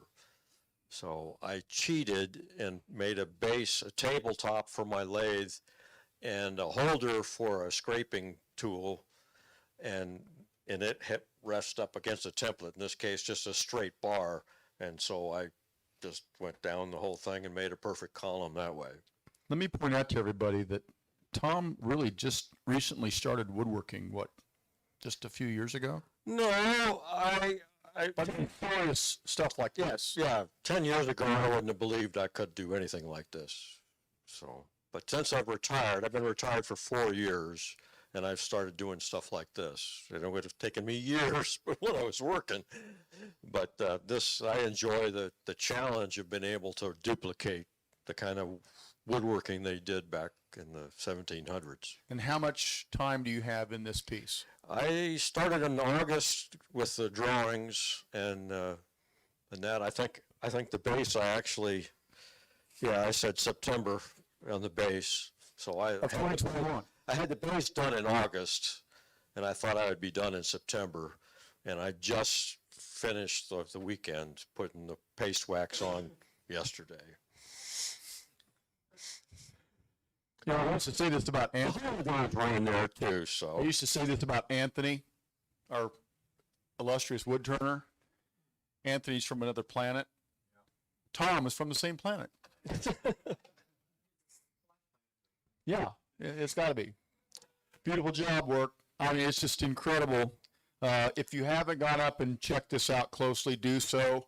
Part of the joy of that is getting to touch it and feel the finish on it. It really isn't as complicated as it looks. When you take a piece and you work on that piece, or that step. I really thought the top was going to be a lot of it turned out to be a lot easier than I thought it was going to be at the beginning.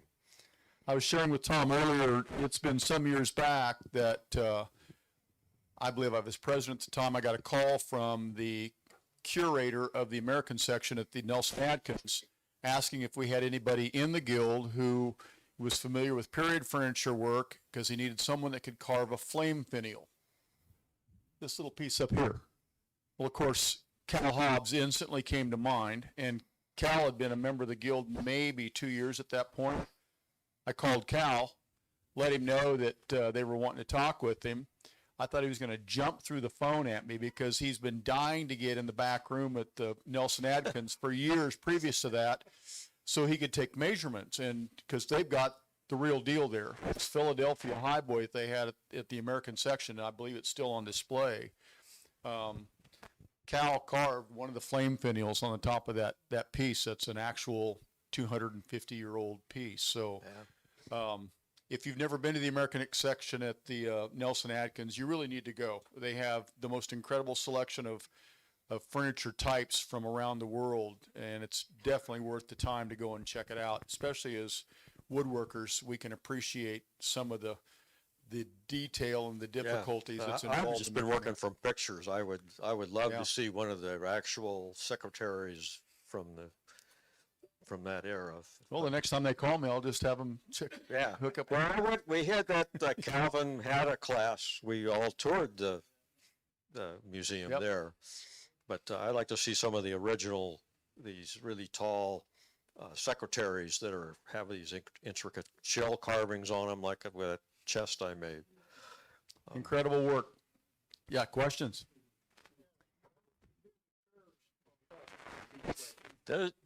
These so how do you do the curves up on the top? On these circles? Yeah, that's applied. I turned them on the lathe. I started with a thicker board and a backer board. This piece right here. Yeah, I just turned that on the lathe. I had to do it three times, trying to get this profile is a double of this bottom bead, and so it's supposed to all match when it hits there, and I had a hell of a time trying to get it the same as what I did here, the same height. So, and then marrying the two up at the top, that was a challenge. It isn't perfect, but when it's 7 foot tall, it doesn't have to be. Any other questions? How tall is your ceiling? How tall is the ceiling at home? I have a 9 foot, where this is going to go as a 9 foot, but I wanted, because it's probably going to end up somewhere else and before too long, and I want to make sure it fit in an 8 foot ceiling. So, great work. Any other questions? Okay. Yep. Yes, I drew it out, but that's me. I started when I was a teenager, wanting to be a draftsman, an architect, and then I got into mechanical drawing, and so I've had a drawing table and the drawing equipment since I can remember.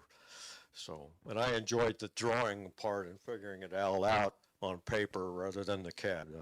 I've worked in the medical industry for 40 years, worked with computers, worked with CAD. I enjoy the paper. Takes longer, but I enjoy it. Great. Good job. Thanks, Tom. Thanks for bringing it in. What's next? All right. Yeah, who wants to follow that? Yeah. It's like the comedy team who followed the Beatles on Ed Sullivan, right? Okay, what do we got here, Michael? Well, this is a wooden lock. If you want to hold it for a second. It actually works. 5 different layers. Each layer starts out like this, and then has to each been individually drilled and cut according to. Chris, do you have those pictures? One of the hardest things to do was a shackle. I had never done a piece like it before, cut it out square, and then had to use a router to clean it up. Thank goodness Ron Lomax showed me a trick of how to do that. You get this nicely soaked, and then you do the routing, and that way it doesn't split out all the end wood. Because other words, when you go around that end, it all likes to split away.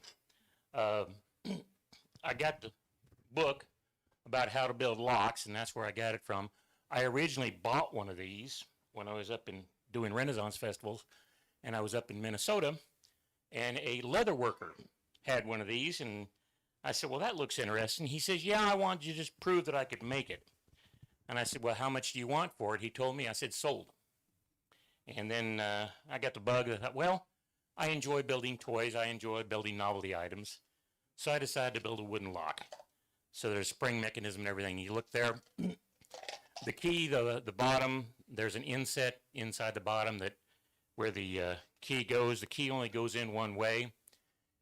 You see the key passages there. That's what keeps the key in place, and the spring to keep the lock in place, as well as the top where it goes through and has the shackle on the one side.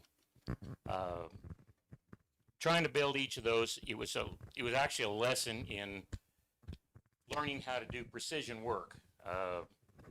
I'm not real good with precision, and so that was a learning portion for me, but in order to build it so that when the key goes in, it only goes in, you can only turn it one way. If you try to turn it back the other way, it stops. But the whole thing does work accordingly. How long did it take you to do that, Mike?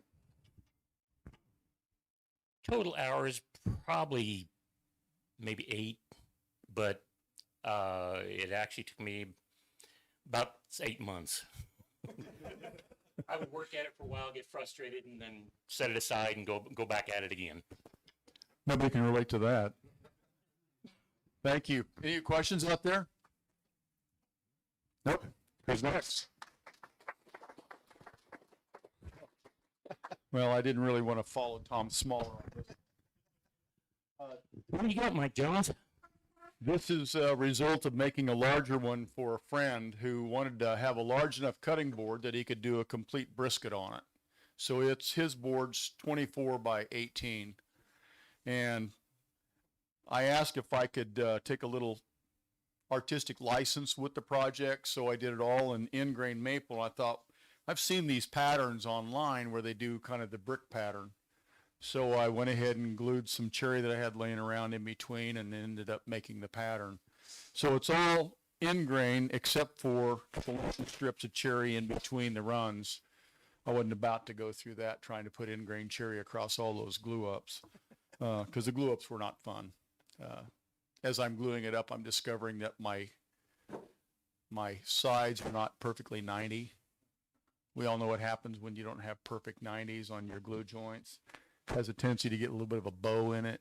A cutting board becomes a cutting bowl. Exactly. Yeah. And it tried. It tried. So What'd you finish it with? it's got about 5 layers of cutting board oil on it. That's it. They're actually kind of fun to make. All right, who's next? David. How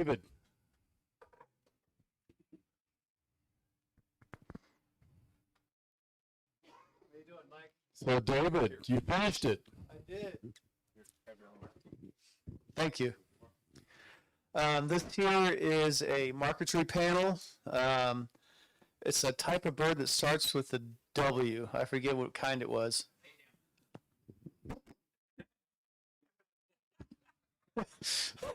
I'm sorry. Here a week. Okay. Anyway, it starts with a W. I think it's a weaver bird or some sort of that. And it was a drawing of one bird, and I doubled it up with some dogwoods. I made about 5 skins, and I have 2 more panels glued up, and 2 more that I need to put the pieces in. So it's a stock cutting technique. You put like 10, 12 veneers together. You draw your cartoon, you cut everything out at once. The veneers have been dyed. I dyed those myself, and the green and the magenta and the blue and the red. When we have a marquetry class here at the Guild, I usually show people how to dye veneers. This background is Chilean laurel burl. It's a type of yellow wood, but in about 5 years, it's going to start turning to a tan. But it's a beautiful wood for right now. And this here is Sapelli, a diamond book match. The nice thing about a diamond book match is when it fits in the corners, if you are off, which these are not, but if you are off and making a door, it'll line up with the corners of your panel. So anything you can make out of Baltic birch, you can put veneer on it and make a marquetry panel. Any questions? Yes? The banding around the panel. Oh, this banding right here, this is the filete. Paul Search, he's a marquetry artist and furniture maker.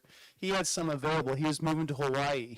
I don't know if he's in Hawaii or not or back in California, but he had all this filete for sale. I snagged that up fast.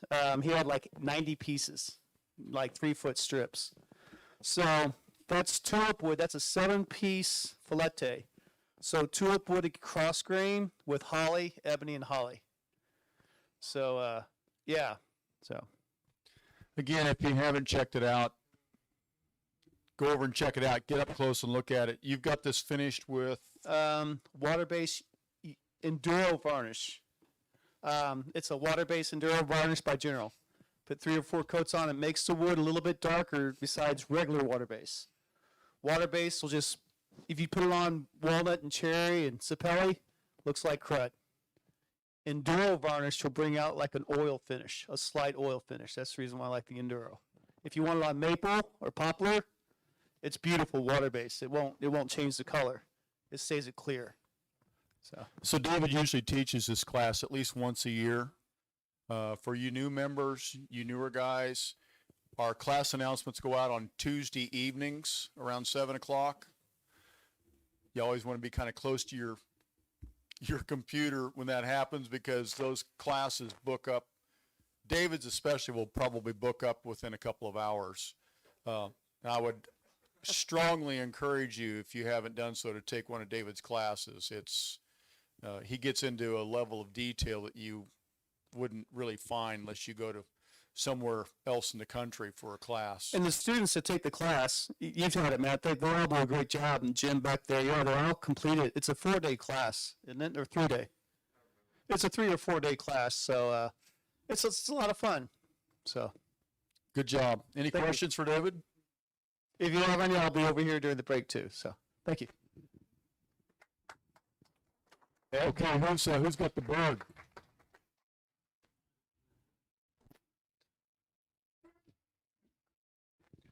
Boom.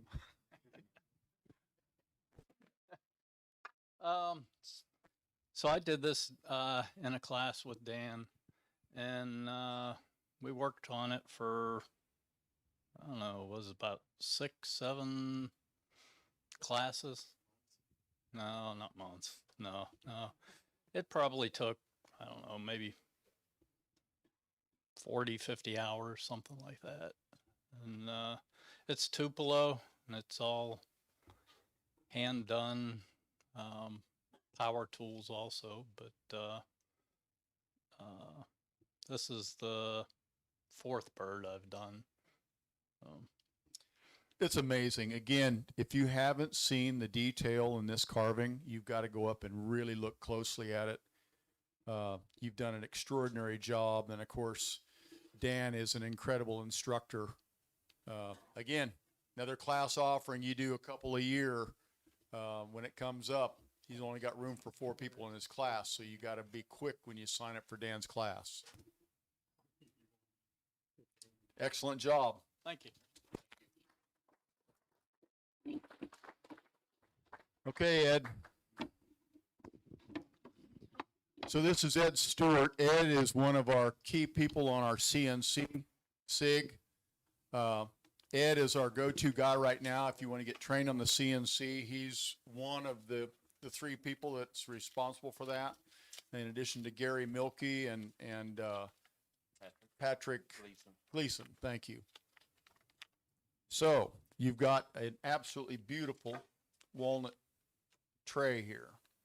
Now, this was done on the CNC. I carved both sides of it out of used walnut, kind of like you would a butcher board or a cutting board. So I was just using up scrap. I saw a similar design on the website for the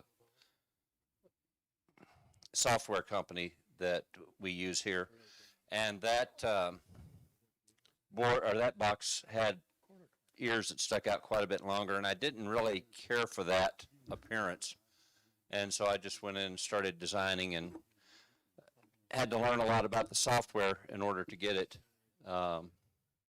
And then I had trouble too trying to keep this rim until I figured out how to do that, and then it was real easy. But anyway, it's just a little catch-all tray. When I get in the evening, I throw my keys and my phone and my wallet in there, and they're there in the morning whenever I need them. So, And what'd you finish it with? boiled linseed oil. Wow. Now, I distinctly recall, is this the one that you were working on here sanding and you dropped it or something and you split it? No, I didn't drop it. I had it in a wood vise trying to hold it so I could sand the end grain, and I put a little too much pressure on it. But a toothpick and a little bit of glue and a clamp, and 30 minutes later I was back sanding. So One of the aspects of fine woodworking is to be able to fix your screw-ups. Lord knows I've got plenty of those in my repertoire. Beautiful work, beautiful work. Obviously, it's done on a CNC, but you've also got an incredible amount of time sanding and shaping and refining The CNC won't do all of that for you. You still have to put a lot of blood, sweat, and tears into it. And I can attest, I saw Ed down here countless days on end, sanding and scraping and scraping and sanding. It's a beautiful result. Come check it out. It's really nice work. Any questions? Yeah. Why don't you tell us how you got to the corner? How I got what? How you got into the corners to sand them? Sand inside here. I used a little triangular shaped sander. It's put out by Dremel. I forget what they call it. It's a detail sander. Yeah, detail sander. And then got some, I think it's put out by 3M, but it's a kind of a woven plastic abrasive. It's similar to Scotch-Brite? Yeah, Scotch-Brite. And just stuck that on and went back up in there and tried to get it. But then after that, then it was just a matter of putting it into a vise and actually sanding using my thumb. And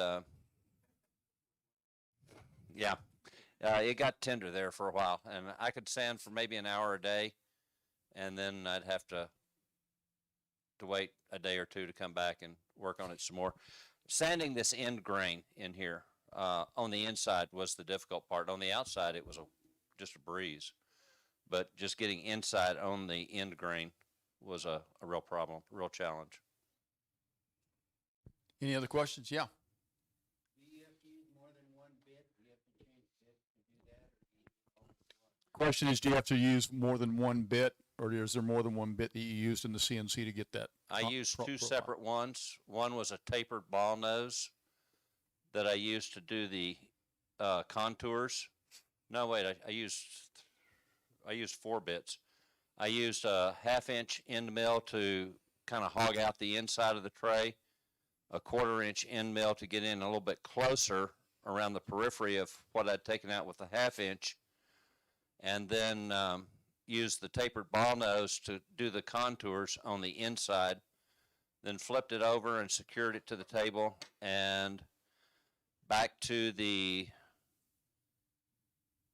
1/2-inch end mill to go around and kind of clear out some area where the tapered end mill could get in, and then a 1/4-inch end mill to cut out.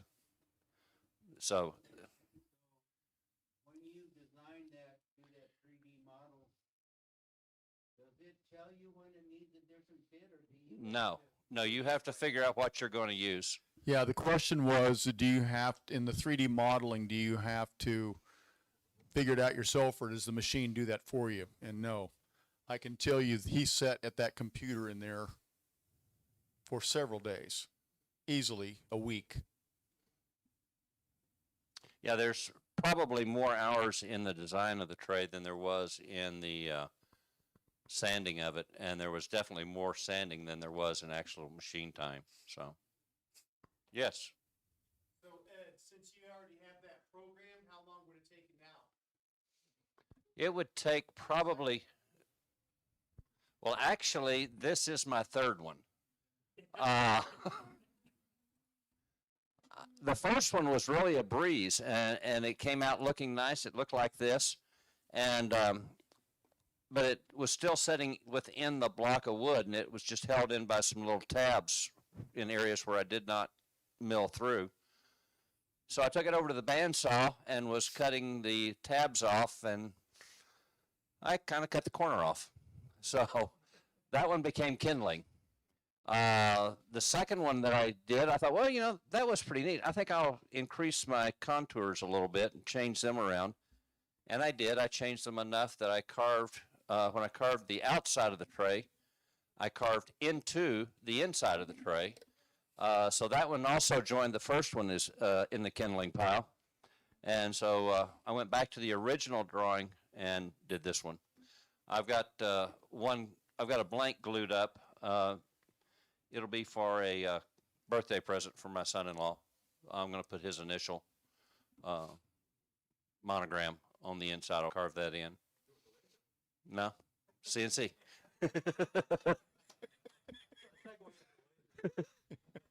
Actually, the laser, I think, has a lot of potential. But the idea behind this is so that I can show people that are interested in the CNC some of the potential of what you can do with it. And then what I'm really interested in is to see what other people come up with, what ideas they have, and what they want to do. So, For those that don't know, Ed, at his own expense, traveled out to Salt Lake and spent several days out there going through the classes at Legacy to learn how to do all this stuff, to bring that knowledge back here to then be one of our primary go-tos to learn how to use that Legacy in that room. So that's what this organization's about. It's people who take their time, volunteer to do it, and help the rest of us learn how to do things on that CNC. So, any other questions? Thanks, Ed. Nice work. yeah, thank you. Very nice. Thank you very much. Okay, we're gonna take a quick break. If you haven't bought raffle tickets, go ahead and do that. Chris, is 5 minutes okay? Let's go 7 minutes. So he's going to put a timer up here. So it's 8:47, 8:48. Get your raffle tickets. Go take a break. But you want to start the laser up for that one? You remember that? Okay. So Ray Scott is going to be lasering something over here. Hopefully another one of these logos. So as you walk by to get your refreshments. So raffle tickets, take a look at the laser running and get your refreshments, and we'll see you back here in about 8 minutes, 7-8 minutes. Your safety and the safety of all members when using any of the Kansas City Woodworkers Guild's hand or power tools is the #1 concern your safety committee and the board of directors of the Guild. Nearly every woodworking project will need to be sized and smoothed by one of the Guild's power surface planers. Currently, we have 2 planers in service and available for the membership to use. One is a 15-inch jet planer and the other a 20-inch grizzly planer. Hi, my name is Christine Kessler and welcome to the Kansas City Woodworkers Guild's ongoing series of machine safety videos. Today, we will cover the safety rules and requirements of the Guild's power surface planers and how to safely operate these machines. Keep in mind that this video is targeted to only cover the operational safety points of our power surface planers and is not designed to be a complete training program in the use of these machines. A power surface planer is used to smooth and dimension your lumber to the final thickness needed to construct your project. Both of the planers currently in the Guild inventory have helical cutting heads that smooth the top of any boards fed into the machine. Each of the machines have an adjustable table that raises and lowers to allow you to plane lumber, making multiple passes to a very accurate and specific thickness and smoothness. Remember, when you are in the shop, please direct any questions about using our planers and any of the other Guild equipment to the on-duty shop foreman. She or he is there to act as a vital resource to keep you safe, providing advice and assistance to successfully complete your project. While you are in the Kansas City Woodworkers Guild shop, you must wear OSHA-approved safety glasses with side shields at all times. Your regular glasses are not approved for use in any shop activity while you are at the Guild. The noise created in the operation of a surface planer might make you wear plugs or earmuffs. While not a safety requirement of the Guild, it is solely a personal decision. However, there is one caution on hearing protection. Our Guild's rules stipulate that any hearing protection worn by members must not have the ability to receive any type of broadcast media. Failure to follow this requirement may result in losing your shop privileges. Additionally, you should not wear any loose clothing or jewelry. Long hair should be tied back to prevent it from catching in the machine and drawing you into it, which can result in significant injury. Before surfacing any material on the thickness planer, the material must be flat and true on one face and not less than 12 inches in length. Flat material will have first been surfaced on a jointer or flattened by hand planing. A board not flattened and put through the planer will result in a board that is smooth, but that will mirror the warp, twist, cup, or bend to the other side of the board. You should examine your material and remove any loose knots from your board before planing so that they are not caught by the cutters and turned into projectiles when fed into the machine. Another solution to loose knots is that they may be locked into place by applying an epoxy resin to fill any gaps. However, application of epoxies will delay your planing operations until the epoxy completely cures. Any and all reclaimed lumber must be presented to the foreman on duty before machining to determine its suitability for use. It must also be thoroughly checked for any hidden nails or other metals with an approved metal detector. Treated green, yellow, or other ground contact lumber is banned from use at the Kansas City Woodworkers Guild. These lumbers have been treated with chemicals that may have negative health consequences. Before starting, adjust the planer to a thickness that allows the boards that you are going to be planing to pass easily under the cutting head without removing any more than 1/32 to 1/16 of an inch of material. Always run wood through the planer with the grain running parallel to the length of the planer bed. Never plane across the grain or across an in-grain slab. This will almost certainly cause tear out, and it may happen in an explosive manner by damaging the planer and possibly injuring the operator. While planer kickbacks are rare, they are potentially violent. When feeding stock into the planer, always stand to the left or right of the feed table to be clear of any kickback should it happen. Extremely dry or brittle wood also has the potential to shatter and be ejected from the infeed side of the planer. If the board is thicker on one end than the other and jams in the machine, do not shut it off. Slowly crank open the height adjustment wheel until the board resumes feeding through the planer. Should the machine lock up and trip the circuit breaker, crank open the feed table until you can clear the jam and then immediately notify the foreman so that they can reset the breaker and you can resume working.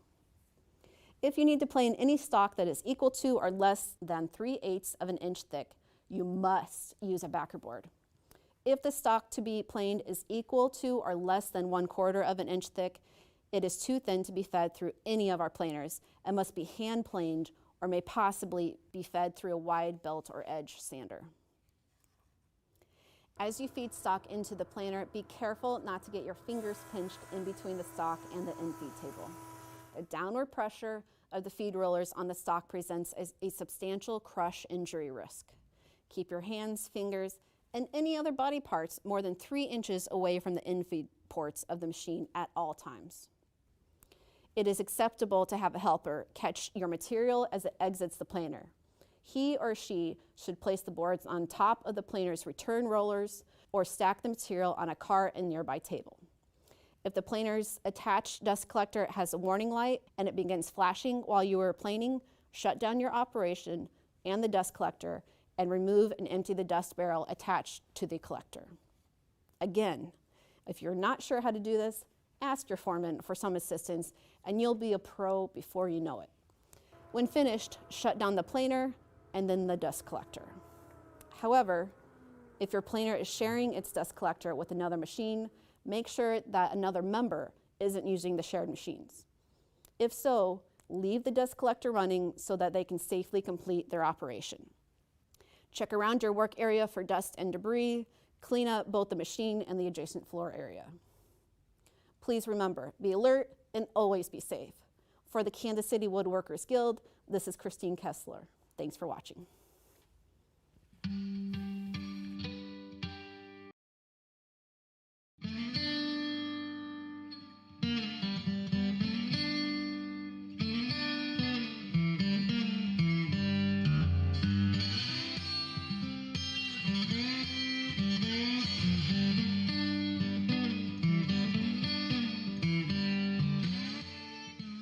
The sanding rack, the sandpaper in the rack, the last 3 numbers are 151.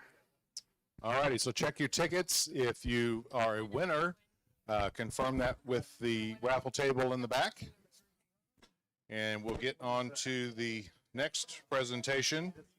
All right. So let's take our seats, minimize the conversations.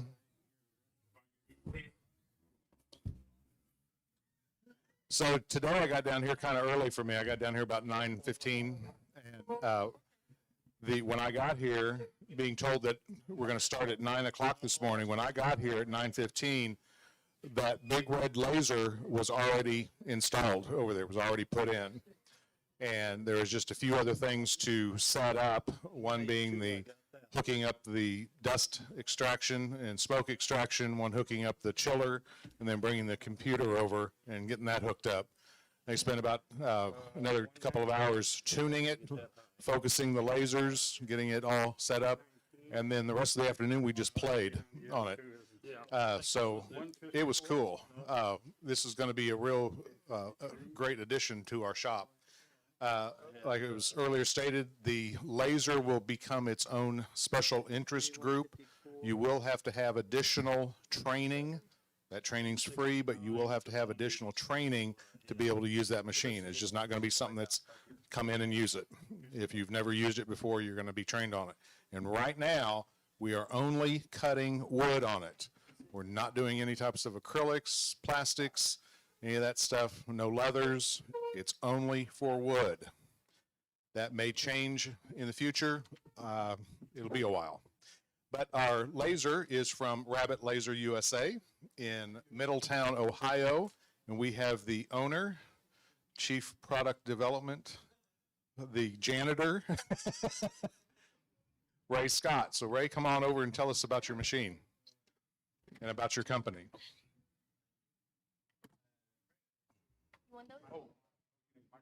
Oh, microphone.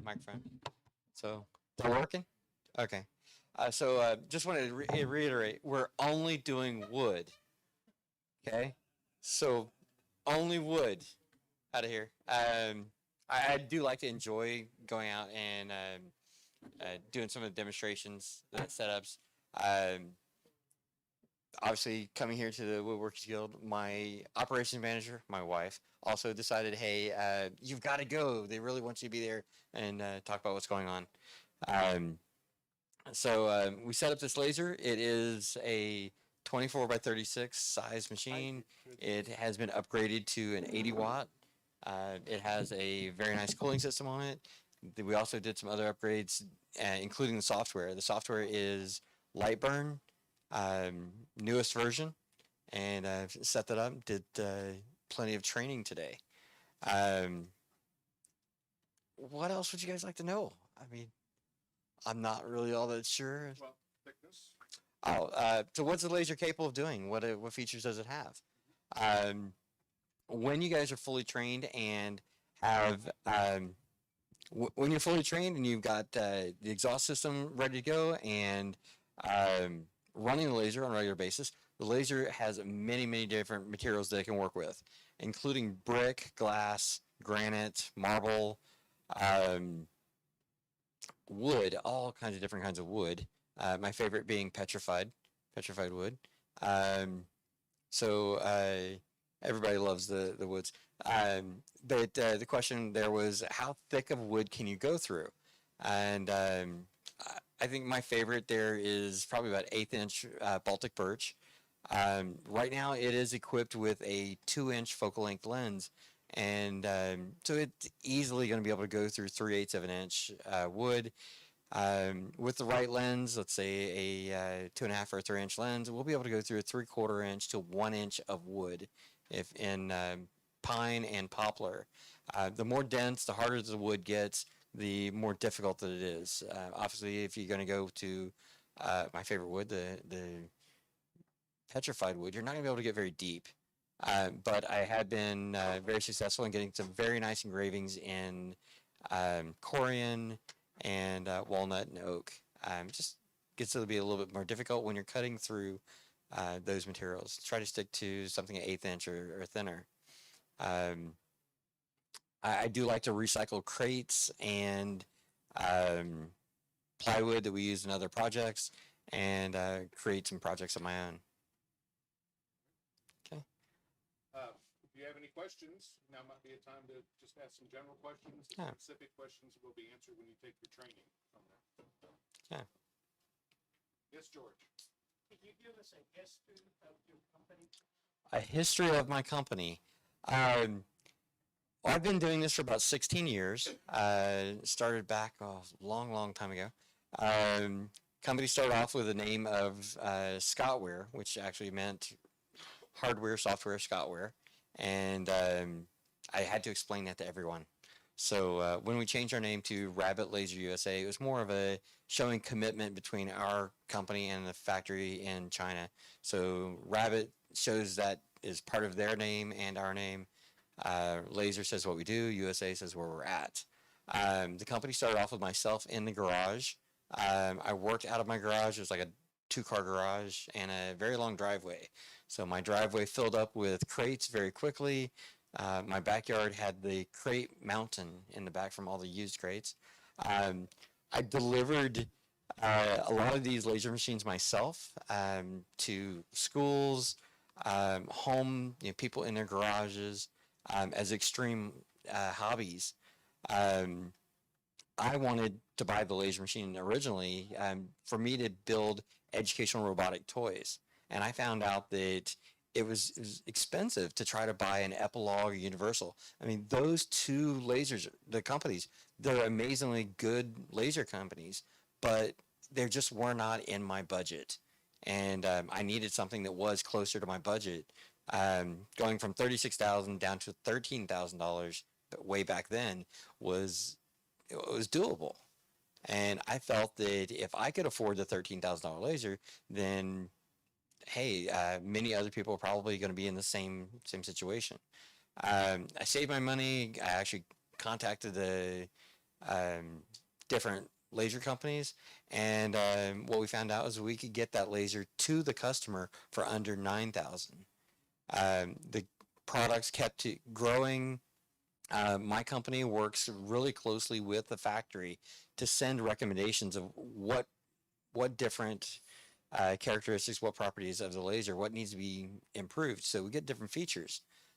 We found out that every customer wants to have LED lighting in the background and LED lighting underneath the gantry. Everybody wants to have autofocus. Everybody wants good software, easy to use, high quality optics, high quality laser tubes. And we started getting that for everyone. There wasn't a choice of like, do you want an air assist? Do you want a chiller? Everybody gets all those options. So just kept making it better and better. My company grew. We moved into a bigger facility, hired more people. Company grew some more. We basically were bursting at the seams, and then grew, moved into another facility, and continued growing further and further. Throughout the years, I've been more interested in company growth than personal finance. So I kept reinvesting into the business and investing into the employees, but always trying to grow. People have been making jokes about Dave Ramsey, and no, we live by that. My wife and I, but we also apply that to the business and how we can survive and do better and better in the future. Currently, we have about 60 laser machines in stock at the warehouse, and we have another 70 on order on the way. So as far as having spare parts, we have lots and lots of spare parts. Probably a good 50 controllers, 200 or 300 laser tubes. Not that those things break down, but people do need parts for end of life. My competitors, we even take care of and repair laser machines from other factories, other companies. Now I think we have 2 delivery trucks, service van, and we have a great service team.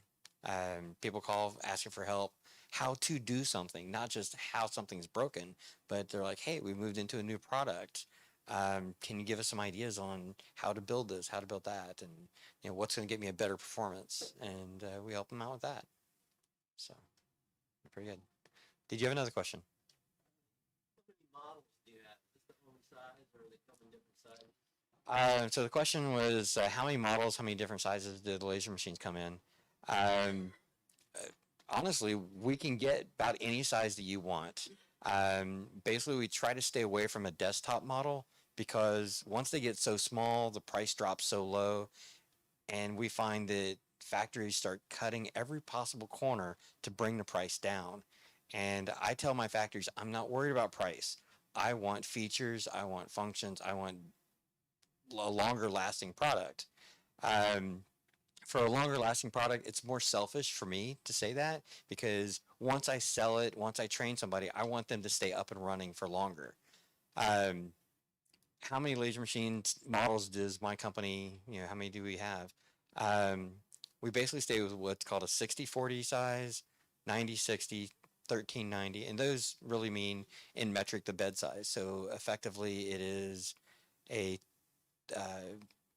20 by 16 inches, 24 by 36 inches, 36 by 48. But we also work with a 48 by 48 inches, a 5 foot by 10 foot, some pretty big machines. And we work basically with a 30, 40, 60 and 80 watts, but we can get higher. We are moving to start working with metal cutting lasers as well. We have galvo, fiber, metal marking lasers. So any kind of really laser, and that's our forte. We are really good at lasers. I've had people ask me, well, why don't you sell plasma cutters? Why don't you sell CNC routers? It's because I'm really good at lasers. And I don't care if you call me and I'm in the cereal aisle at Kroger's, and I've got it all memorized. I am really good at lasers. If I thought I was going to be really, really great at CNC routers, I think I'd still stay with lasers, because I really enjoy it, and I think I'm there. If you called up and said, hey, I have a certain application and I want to use a laser, our sales support teams are not going to ask you how much money you've got. They're going to ask you, what are you building with this? How fast does it need to be built? What kind of quality? And making sure you get the right laser first, because the worst thing that can happen is for you to buy a laser and then think, this isn't the right one. It doesn't matter how much you paid for it. We want to make sure you have the right laser, because you're making something that's going to reflect on you, and in turn it's going to reflect on us. So. Now we're going to go through quite a learning curve here. Can you give us any advice and counsel on what to teach, how to teach? What to teach, how to teach. So the question is, you're going to go through a huge learning curve, and can I give you some advice on what to teach and how to teach? There is so much advice that I could give you that I have learned in the past 16 years. I think the first thing that I would go with is be careful, be safe. When working with any tool, some table saws, you can lose fingers. Bandsaw, you can lose fingers. With the laser, you're not going to lose a finger. You're probably not going to get hurt. The worst thing can happen is that you would have a small fire on the inside. If you walk away from the laser, depending on the material that's in there, if you're just not paying attention, you put the wrong material in there, you put a cleaning agent inside with the material, it could have a fire. So that is always our worst fear. But honestly, out of 1,700 laser machines, I think the industry, at least on my side of the company, we're very fortunate to have very minimal incidences. I think that a lot of people are apprehensive, scared that the laser is going to be difficult to use, that the software is going to be hard or cumbersome, or like, oh wow, I'm going to have to study really hard. It's not difficult. If you can get into a computer system and use Microsoft Word, if you can use Microsoft Paint, you'll find that the light burn is very intuitive. You want to draw a circle, you grab the little round icon over on the side. You draw some text, you grab the little text tool. You click on it, you start typing in something, you stretch it, make it a little bigger. Everything is produced as a color, and every color corresponds to a layer. Layers are separated into different modes, and the mode is to say, hey, well, I want to go this fast, and I want to go this much power, and it's really not difficult. I had a lady that her laser was having a problem, so she calls up and has questions, and I said, hey, just go down to my shop and use our laser machines. And we have a demonstration room. We got about 7 lasers set up. And she got there and she says, Ray, your lasers have the new software on them. But don't worry, I'm okay. I took about 20 minutes and now I taught myself everything I need to do. It was that intuitive that understanding the layers are separated by color and function. There's some safety that you have to worry about. Don't put the wrong material in. Don't engrave polycarbonate. Don't try to cut PVC. But besides that, leather stinks really, really bad. That's one great reason for not doing leather. It stinks so bad. ABS, it has a smell to it. It like gets in your nose and you can't get rid of it. But after that, ABS is a fine engineering material to cut on. You can drill, tap. It's nice. Definitely have some classes that shows different techniques. Hey, I want to, for drawing and design, I think that most kids, adults, don't be apprehensive like, oh, I'm too old to learn this. I'm too young to learn this. I have customers that are 12 years old, and I had customers that were 75. So age is not an issue. If you want to get in there and learn it, it's going to be pretty easy. Everybody really enjoys something when it's more fun. So get in there and build stuff. Whether you're building locks or engraving on glass. A lot of times I'm delivering stuff to schools, high schools and colleges, and I will have students walk up to me as they're coming from the trash can, and they're pulling pieces of wood out of the trash can, and they're like, "Can you put my name on this?" And you put their name on it, and all of a sudden this is like really, really valuable to them, and they'll put some varnish on it later, and you're like, "Wait a minute, that came out of the garbage." And but it really completely changes your mind of what is a piece of scrap wood, and it's amazing. So you can take your projects that you've been working on, whether it's a jewelry armoire or if it's a toy box, you can fit most of the time you can put the entire project down inside of the laser machine, engrave a name on it, engrave a flower, use just about any graphic you can find off the internet. There are some great functions and things that you can do. If you call over to our shop office, you can talk to Carol or Sarah. They can tell you some of the different classes that we have. We have a class that's just on using the rotary attachment.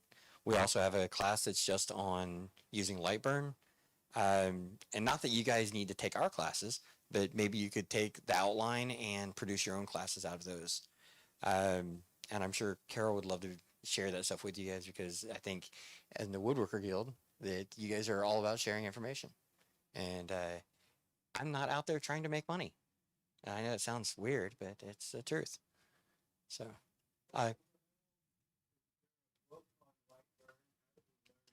is there a book on Lightburn? How do you learn? If you go to lightburnsoftware.com, there are tutorials right on their website. But even easier, if you go to YouTube and just search for Lightburn, there are lots of videos. Some people are the kind of people that need written tutorials. And when I write a tutorial, it is like an initial paragraph that says this is what we're going to do. And then it's picture, sentence, picture, sentence, picture, sentence. And whether you speak English or not, the pictures are amazing, just to go from picture to picture to picture and say, hey, this is what you're doing. Just circle the right icon and such. But the videos right on YouTube, they're free, and they take you through steps and some of the newer features, newer functions that are in Lightburn. And Lightburn they're improving their versions probably about once a month, and it's worth downloading. You guys get free upgrades for a year. So, question? So the classes that we have right now are in Ohio. We have a demonstration room and kind of a little training room. We are going to be putting them as Zoom type classes, so that you'll be able to just watch, participate.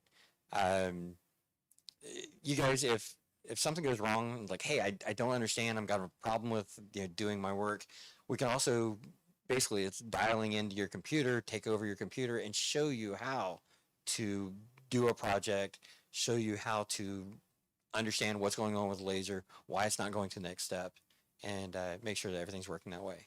But if you talk with Carol or Sarah, then they can tell you, hey, this is what our schedule and what classes that we're having available.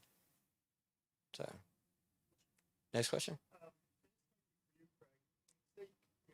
Only wood in here. Is that raw wood or like if it's finished with polyurethane or varnish or anything? I'll take it. Not allowed to? Okay, so yeah, I'll take the question. So the question is, for now, the guild is suggesting that they only want to work with wood. And the question was, well, is this going to be raw wood, unfinished wood, or is it varnished, urethane, or whatever? Yeah, I guess the answer is yes. So yes, we'll do all of that. The laser can do all of that. These projects are raw wood because we simply didn't take the time to go ahead and finish it. There are different techniques. So if you take wood and you finish the top of it, you can laser through that, and that makes it really easy to do the cleanup and add more color later. So if I were to have taken this, and if I had done a urethane coating on it, it would have been easier to wipe off the after I lasered it. I could have wiped off any sap or residue, and then I could have used like a acrylic paint, any different color, to rub down into the lasered area, and then I could have sanded it to get any extra acrylic paint off of it, and then clear urethane it again to lock that paint down in there.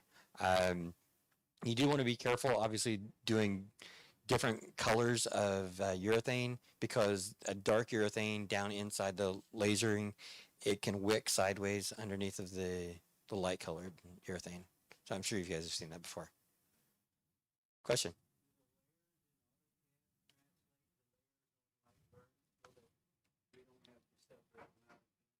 Okay, so the question is, do layers in AutoCAD translate to layers in the laser? Laser software. So the laser software comes in two different versions. It's RDWorks. It's free with everybody can install RDWorks. The other software is Lightburn. When you're designing in AutoCAD, AutoCAD has a layering system that it's actually controlled by the name of the layer. And that does not translate from all different softwares. So what these two softwares do is they separate objects according to color. So if you have red in AutoCAD, blue, black, green, orange, white, whatever, then those colors come in as the layers themselves. So even if you have red on layer 0, red on layer 5, red on layer top, whatever you're going to call it, the different layer names, that red is what comes in and creates its own layer inside of Lightburn and RDWorks. Well, if you have multiple shades of red in AutoCAD, because it does thousands and thousands of different colors, we are limited to 29 different color layers inside Lightburn, and that's just because it's a hardware limit. If those additional colors, with the shades of red, shades of gray, if those don't get grouped into the red, the solid red, or grouped into the gray, they'll be basically grouped into the last layer. So when you're designing in CAD or any other package, whether it's Aspire, AutoCAD, or Inkscape, or on your iPad or wherever, you want to design that you want to separate by colors, not necessarily a layer name. We have 29 colors plus 2 temporary layers. Yeah. And 29 is a lot of separations. It really is. So, but any color, not, and the question was asked before is red always cut? Is black always engraved? No, any one of those 29 colors can be set up as a different mode. So you can decide that orange is going to be engraved at a certain speed and a certain 40% power, and then you can say, well, dark green is going to be cutting a line at 12 millimeters per second and 80% power, and you can do all the different functions on any different color. So any color can be any mode that you want. It's actually very versatile. myself, I've never gone above 12 colors on a project. I just didn't need to. Other question?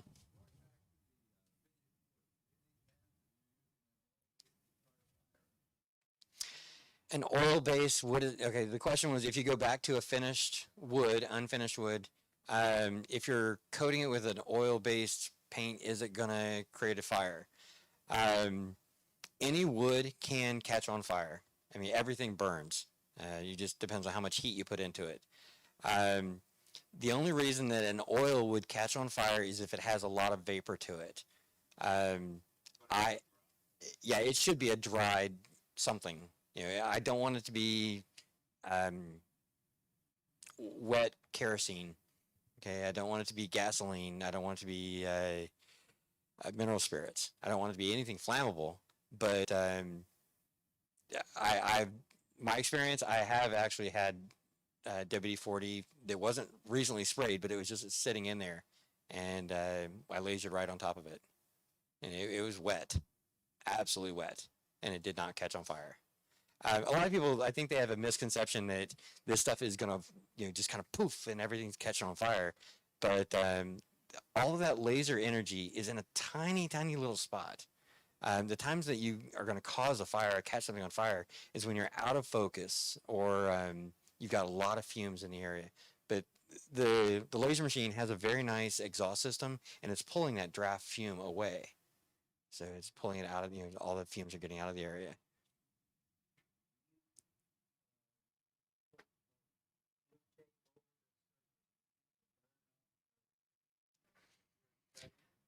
So the question is, do you put blue tape over top of the surface where it's cutting?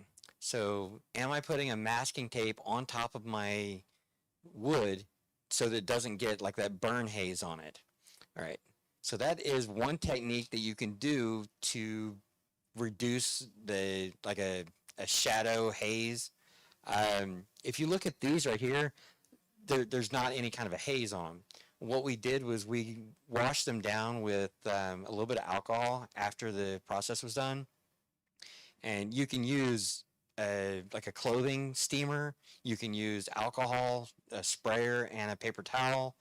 You can use acetone. There's a lot of different approaches to, you know, how am I going to post-process the wood? If I'm really concerned that I'm going to get an extra burn mark, or if I just don't want that problem there, I don't want to mess with chemicals, yeah, I can put masking tape on it. I probably would not use blue masking tape. In a sign maker's situation, they have, it's a transfer tape that you can buy in like, you know, 12-inch, 18-inch sizes. When you start moving towards using acrylics, cutting acrylics, you want to make sure you do have paper-coated acrylic. You don't want to use the plastic-coated, because the plastic, once it's being lasered, it kind of fuses to the acrylic. It's a little bit more of a pain to work with. But hey, if it's in the budget, then you get to live with the pain. So just something to play with. Let me interrupt here. One of the things that you talked about earlier in our training was a lot of times we'll wipe down a board to get rid of the dust on it. And so often I use alcohol, wipe it down, put it in the laser. That will definitely has a greater fire hazard then. Yeah, if it is wet and saturated, you need to let it dry. But it only takes a few minutes to take the alcohol, you know, when you got that wood in there. Just set it in a hood, you know, dryer. Just let it dry. Just set it on a chair or something with a fan near it or something. Because I often use alcohol to wipe down and see any planer marks. Alcohol is great for removing graphite pencil. A lot of people swear by mineral spirits. Well, that takes so long to flash out of the wood compared to alcohol. So if you've wiped it down with mineral spirits, you might be waiting a day before you can put it in the laser then. So, Ray, we've got the ability to download VCarve. We have the ability to download VCarve for our CNC on our personal computers at home, and it's a free download. I'm on the Lightburn website, and they reference there's a full version free download that you can get from Lightburn. Okay, so I guess you're asking, can I get a free copy of Lightburn? Well, no, I'm not asking for a free copy, but I'm wondering is if there's a free download available that you could put in your personal computer at home, do your layout and design work at home, like we did with the CNC. You can download that into a thumb drive, bring it in, plug it in, and run it here. Lightburn is always a free download. Getting a license to it to use it for long term is the next step. I believe it's a 14 or a 30-day trial period that you can. Is it 30-day? 30-day trial period that you can use it for 30 days. To my knowledge, every license of Lightburn eventually ends up being paid. There is, to my knowledge, there's not a free version. But they are very lenient, and they're very kind about if you buy a license or a copy license version, you're allowed to install that onto one laptop and one desktop. So if you want to travel with it, fine. I believe that if you called Lightburn Software Company and you say, hey, you know, this is a guild, we would like to have 15 floating licenses, they'll make you a really great deal. If you said, hey, we're going to have a classroom set, we want to have 10 licenses here for everybody in the classroom, they'll make you a great deal on that. But if you also say, hey, we've got 900 customers or 900 members, and we would like to have a license for every one of them, I'll bet you they would make you a great deal. Okay? The guys there at Lightburn, they really do want to grow the place, and I don't think they are either trying to make a huge dollar on this. You know, I've spent hours and hours talking with the guys, and I guess part of it was just joking around, talking, hey, what do you guys really want to do? How you want to grow? Yeah, we want to work with you, and yeah, we want to sell Lightburn with you, and we want to use it, and besides that, we just want to make the lasering community a better place. So I've got time for one more question, if there is one. All right, otherwise we're going to do the mug shot. Okay, one question. So our Aspire we have for the CNC, it has a laser module. Will that work with this? I don't know. So the question was, Aspire, it has a laser module, and will that work with this? And my answer was, I don't know. When you're using software and you're trying to have it compatible with these lasers, the compatibility method is that can your software export a DXF file, SVG, HPGL, plot file, TIFF, GIF, so forth, all these. VCarve Pro and a couple of others, they're trying to be compatible with the software to control it directly, but they don't have a lock on that anywhere near what Lightburn has locked in place, what they've been developing. They've done a fantastic job. There was Engrave Lab a couple years ago that developed some software that is able to get into the Litro controller, but they, to my knowledge, they didn't lock into the Ruida controller. So if you want to, you can send me an email and I'll look into it further. Yeah. Great. Yeah, there's flyers and cards up here, and there's some more right over here on the drill press. Delta drill press too. So yeah, we'll bring them up here. Thank you very much. This is very exciting for us. So we're going to take a mug.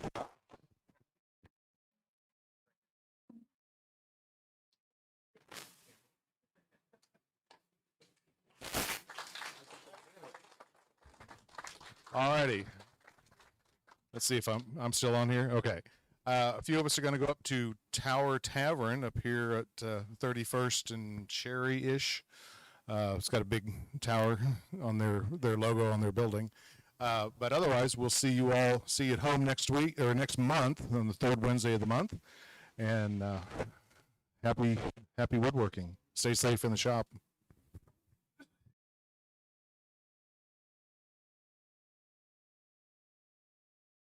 A special thank you to our guest today, to the Guild's Leadership Committee, and to all of our sponsors. For more information about the Guild, upcoming classes, and events, please visit our website kcwg.org. You can also find us on social media by searching for Kansas City Woodworkers Guild. And remember to hit the subscribe button and ring the bell for notifications.